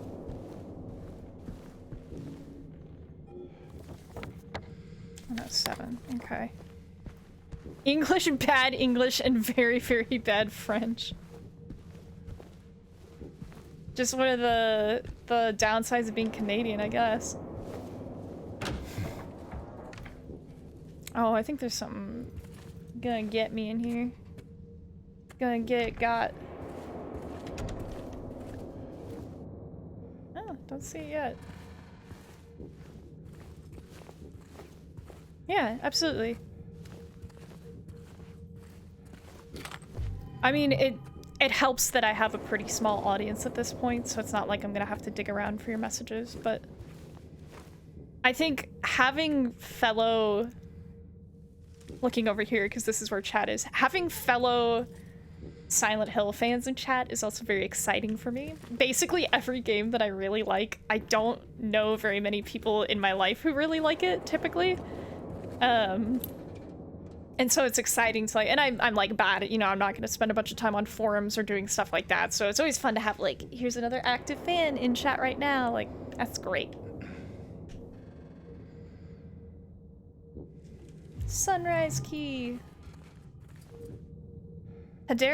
Oh, I don't know how to pronounce this. Hedera helix seems to have some kind of pest. Separate from the rest of the plants or they'll all die. Yeah, there's this really cute photo of, I think it's Jake Gyllenhaal and Rihanna, and like Rihanna's like just all in talking about something, and Jake Gyllenhaal appears to be looking at her with admiration, and it's the caption I've always seen on it is like me listening to my friend talk about something I know nothing about that they're passionate about. It's like, and one of my friends sent that to me once, and I was like, oh my god, like they do like listening to me talk about it. It's a nice feeling. And I do think a lot of times the passion that people feel for things can help them make them more interesting than they would be if I were like reading about them in a textbook. I think the things that people are passionate about come through, and that's very exciting. Hell yeah. I'm looking for like some non-lunatic Don't Hug Me, I'm Scared and Little Nightmares fans to talk about stuff with. That would be fun. Interested people are interesting. I like that. No! Oh my god! Oh, why did you get back up? I don't know that I've ever seen them do that before. The Amazing Digital Circus. So my brother, who's no longer in chat, he left to go play some video games. He really likes the Amazing Digital Circus. I watched the first episode a while back, and I didn't really like it, but recently one of my favorite YouTubers made a video about it, and I'm thinking that maybe I should give it another chance. So I don't know. Maybe I should. I'll get to it when I get to it. I'm not gonna force it, but I might be giving the Amazing Digital Circus another chance before too long. Did I pick up? Yeah, it leans grimdark. The problem I remember having with it is just that like all the tropes it was using I've seen before, and the visuals, like oftentimes really good visuals can carry me through a lot.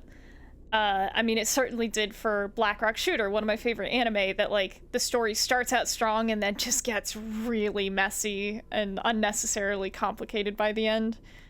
But the visuals are strong all the way through, so I'm just like all in. And I just, the visuals for the Amazing Digital Circus weren't really doing anything for me. Like, I don't hate them, but they weren't grabbing me, so it just couldn't get me past what I felt like was a lot of very familiar tropes in the writing.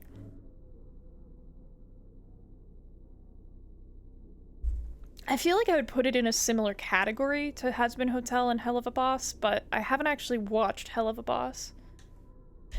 Yeah, I heard some stuff about the writing in the Amazing Digital Circus that sounds like it actually goes to some pretty interesting places, the kind of psychological stuff that I really like, so that's why I'm thinking of giving it another chance.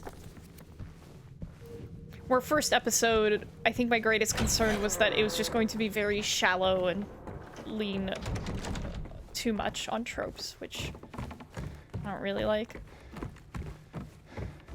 There's only 8 episodes, so you can actually watch all of it in less than 2 hours, I'm pretty sure. It's not terribly long. It's also crazy that it got a theatrical release. That's very exciting. That to me, okay, The Amazing Digital Circus getting a theatrical release for like what, its final episode I get?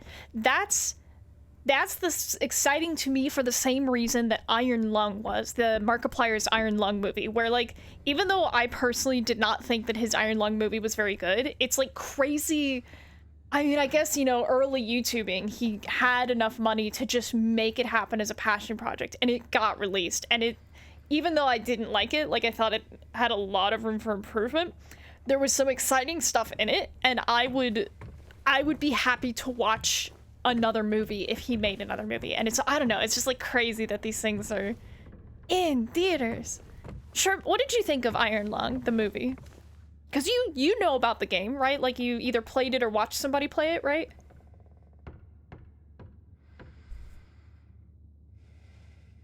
I thought Iron Lung, the movie... I thought it took out too much, because the game is about an hour long, and I think it's one of the best horror games ever. I love that game.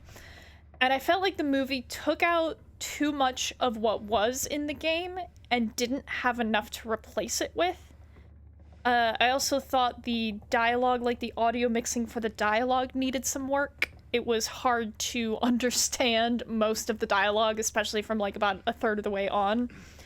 But there were definitely interesting ideas for all of the stuff. I thought Markiplier was doing a great job. Like, I'm used to him being the silly fish man, so seeing him do like an actual serious role and actually do great with it, like, it shouldn't surprise me that much, really, but... You watched it twice in theaters, because I could, oh my god, the Backrooms movie. I'm gonna see the Backrooms movie on Friday, so if anybody's already seen it, please don't spoil it, because I haven't seen it yet, and I'm really excited. Like, that's the other thing, Kane Pixels has like A24 picked him up and they made a movie. Like, that's crazy, I love it, I'm super into it. So don't spoil Backrooms, haven't seen it yet. Was the Backrooms movie any good? I won't know until next stream. Yeah, Shrimp, I think I'm with you that, like, there was a lot of room for improvement, but I'm just, like, glad it exists. But if I had to pick between play the game again or watch the movie again, and let's keep in mind, like, because I played Iron Lung for the first time, went all the way through, I ended on the Anomaly, which I feel was, like, for the first run-through, I think ending on the Anomaly is perfect, just because, like, the effect that it has on the ship and then, like, what happened, I don't know, I just thought it was the perfect way to end the game.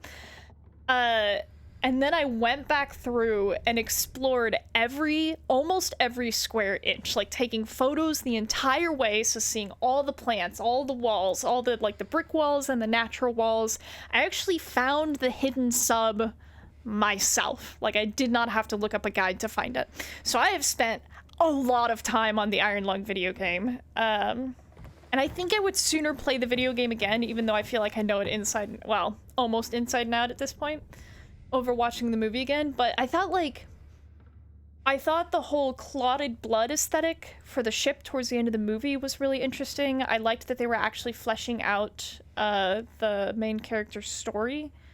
I really liked that they specified, like, this is an extra camera and had, like, that whole thing where he shot it off. I thought that was cool. You know, create some tension where there otherwise wouldn't be any. I thought the whole, like, the kind of Dead Space, oh, it's a dead lady, whatever, I was like, okay. But also, the way making the images on the camera fade so that it also became part of the cinematography, like the way that lights up the ship, I thought that was a really good decision. That was really interesting. I guess it's hard in a movie to focus as much on the world as they did in the game. Like, nobody wants to watch Markiplier read through a bunch of terminal entries, and I think it might be hard to present the anomalies in a way that's really interesting, especially when, like, the anomalies are about, like, what's happening in the world, where the movie wants to be more focused on characters, because characters tend to be what drive movie plots. I don't know. Had a lot of promise. But yeah, it is pretty niche. Return to Silent Hill was a disaster. catching up with the messages. Yeah, it was fun. I took a couple of my friends to Iron Lung who, like, they are not big gamers. They have never even heard of the video game before. And I was like, let's go watch this movie in theaters. Oh dear, hang on. I hear you skittering around.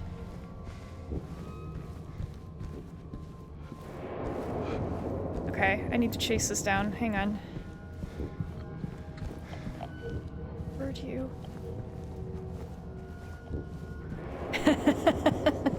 We're gonna go like full Crystal Skull with Return to Silent Hill. I'm not opposed. Stalwart to the end. I remember. Okay.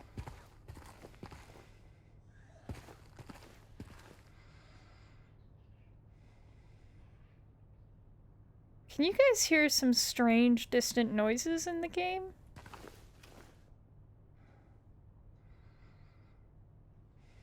They stopped. Hang on.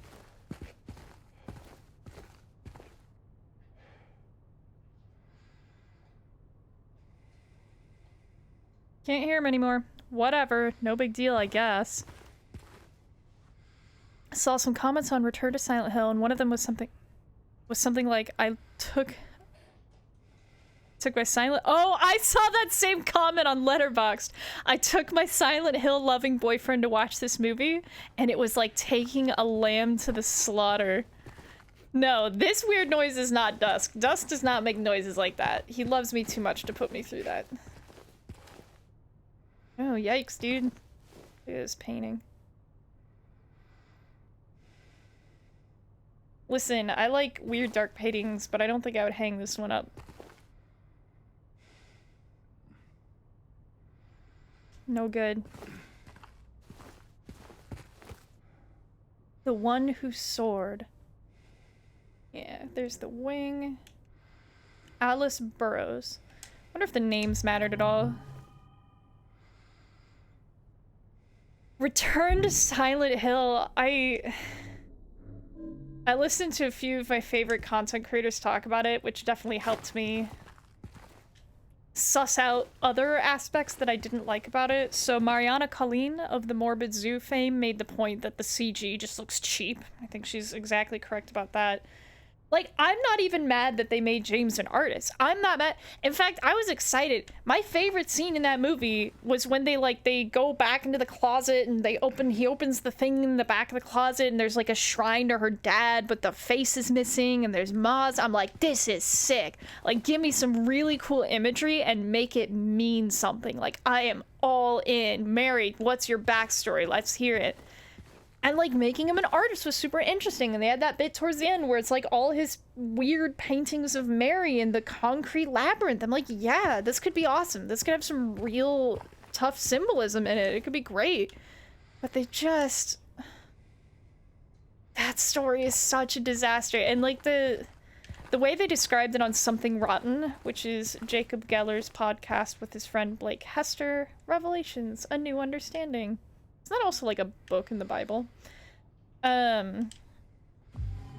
It seemed like it had a lot of contempt for the source material. Like adopting Silent Hill 2, the video game, which is a masterpiece of survival horror, and like completely changing the nature of the off-screen plot beat that drives the rest of the game. Like, I just didn't see the point in making that change, and I feel like it only hurt the movie, and especially since they kept basically all of the monsters from the game, and all of the monsters have to do with what that meant. So you can't have the monsters and not have James's reason for being here. Like, it doesn't make sense. It's nonsensical. So like half of the thematic meaning just doesn't even actually apply because this James was acting with different motivation. It's very frustrating. It's especially frustrating because it is the director who made the fun Silent Hill movie, which is also kind of bad, but it's like a fun bad, and it has Sean Bean in it. And it's got, oh god, the CG in the original one, so good. incredible. And this is like early 2000s, and they absolutely knocked it out of the park. So I don't know how they ended up with such terrible CG for the new one. God, it looked cheap. Pride Before the Fall, Leonard E. Niavos. I wonder if these like spell something backward, because that's a weird name. The problem with Return to Silent Hill is that it's an independent film with no cinematic backing other than a director passionate about the franchise but with questionable decisions and a handful of producers who interfered with the product. Do you have any sources for producer interference? Because I would be curious to read about that.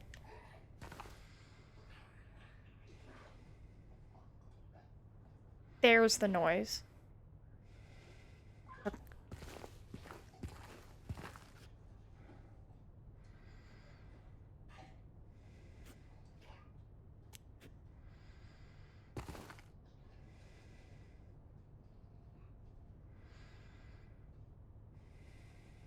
So the squelching noise. All right. I think I've got all the books for the puzzles. So, eagle, lion, bull, angel. You spoke with the CGI director? How did you do that? You like connected to Silent Hill stuff?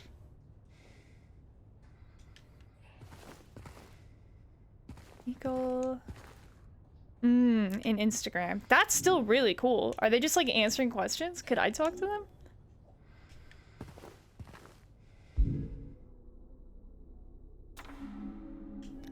Private? No, that's great. I want to investigate it. I need to see what's on the... Fuck it. Okay, I'll just put them all in and then I'll swap them around.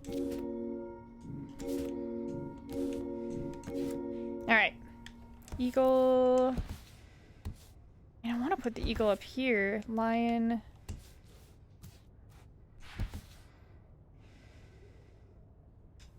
Apparently that's not right. Okay, so those are the two spears going into our pal. Oh. I see. It's upside down. Okay.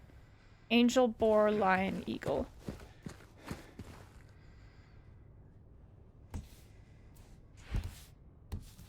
There we go.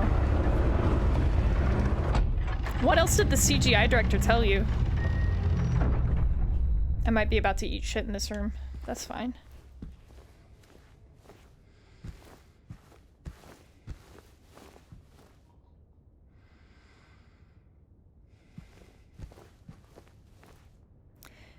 He was primarily in charge of creature designs, some of which went unused. Furthermore, he and his team created numerous sets without receiving credit, and so on. They were also severely short on cash.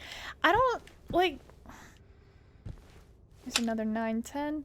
It seems like decent chunks of money are being spent adapting video games to other media, because we have Fallout, we have The Last of Us, fucking Iron Lung, but that was Markiplier's passion project, so I guess that's not quite the same. But like, why wasn't there money to spend on this? Like, the Silent Hill 2 remake just came out, well, I mean, it came out a couple years ago, but like, as far as I know, sold well enough that Konami was like, we're gonna do another one. Room 217. Bloody marks.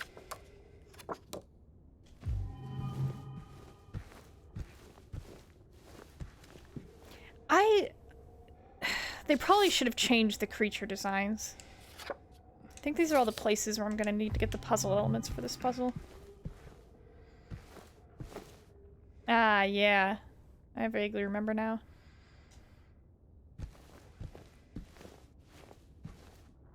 Doesn't ray tracing mean that it's actual reflections now? Is that a thing? I wanted to see if I could see James in it, but it's not clear to me that I can. There's his hand. I could totally see him.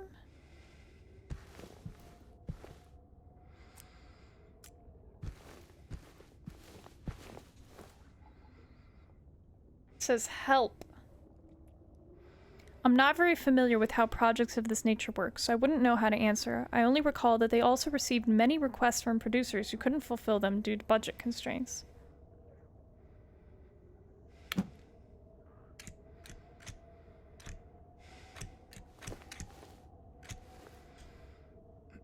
What if I make it spell help Mary? What if I make it spell find Mary? No F. Rip.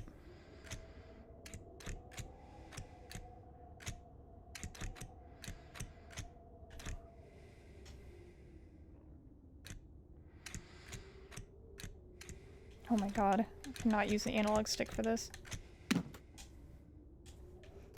Nah, I don't remember what the words are. That is, it's crazy, because it's Christopher Gans, right? Is the director. It's kind of crazy to me that... How much influence did he have on how it was written? I mean, there's another thing you could spell on there, but I'm not gonna spell it.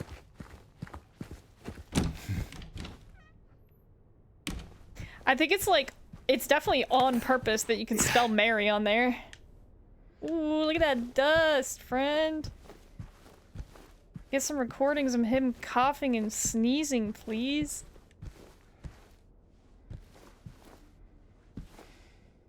Oh, wow. Is that just the missing texture? Oh, no. You can just see through it because of textures. Rip.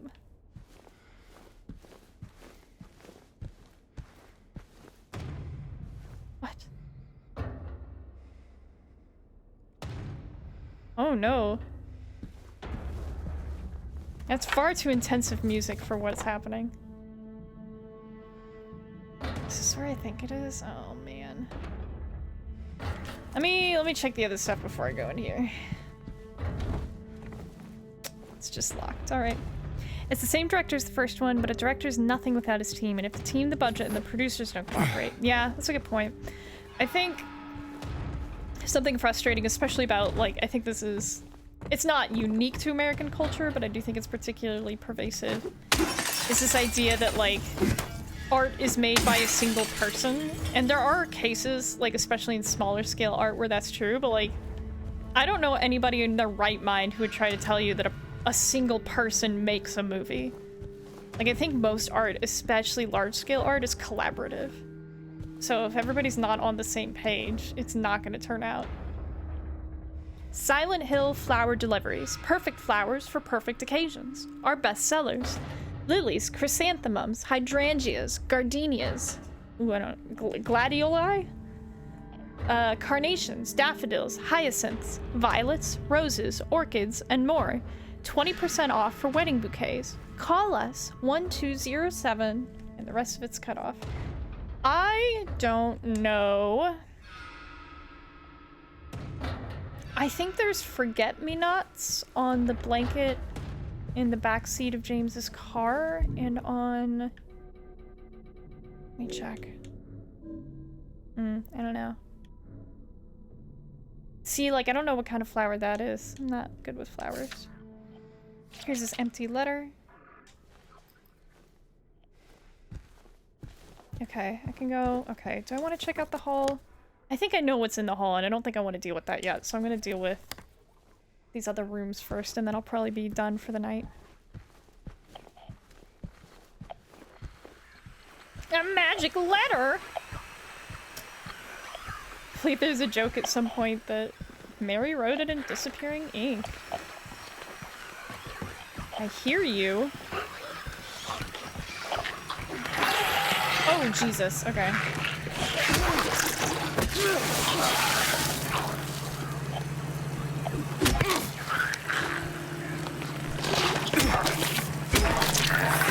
I always forget they can stagger me. Little rats!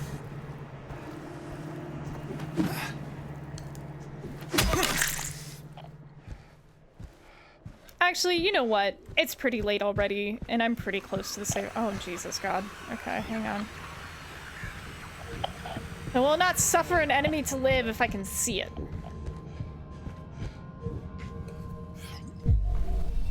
Well, wish I had more small healing items, but such is life.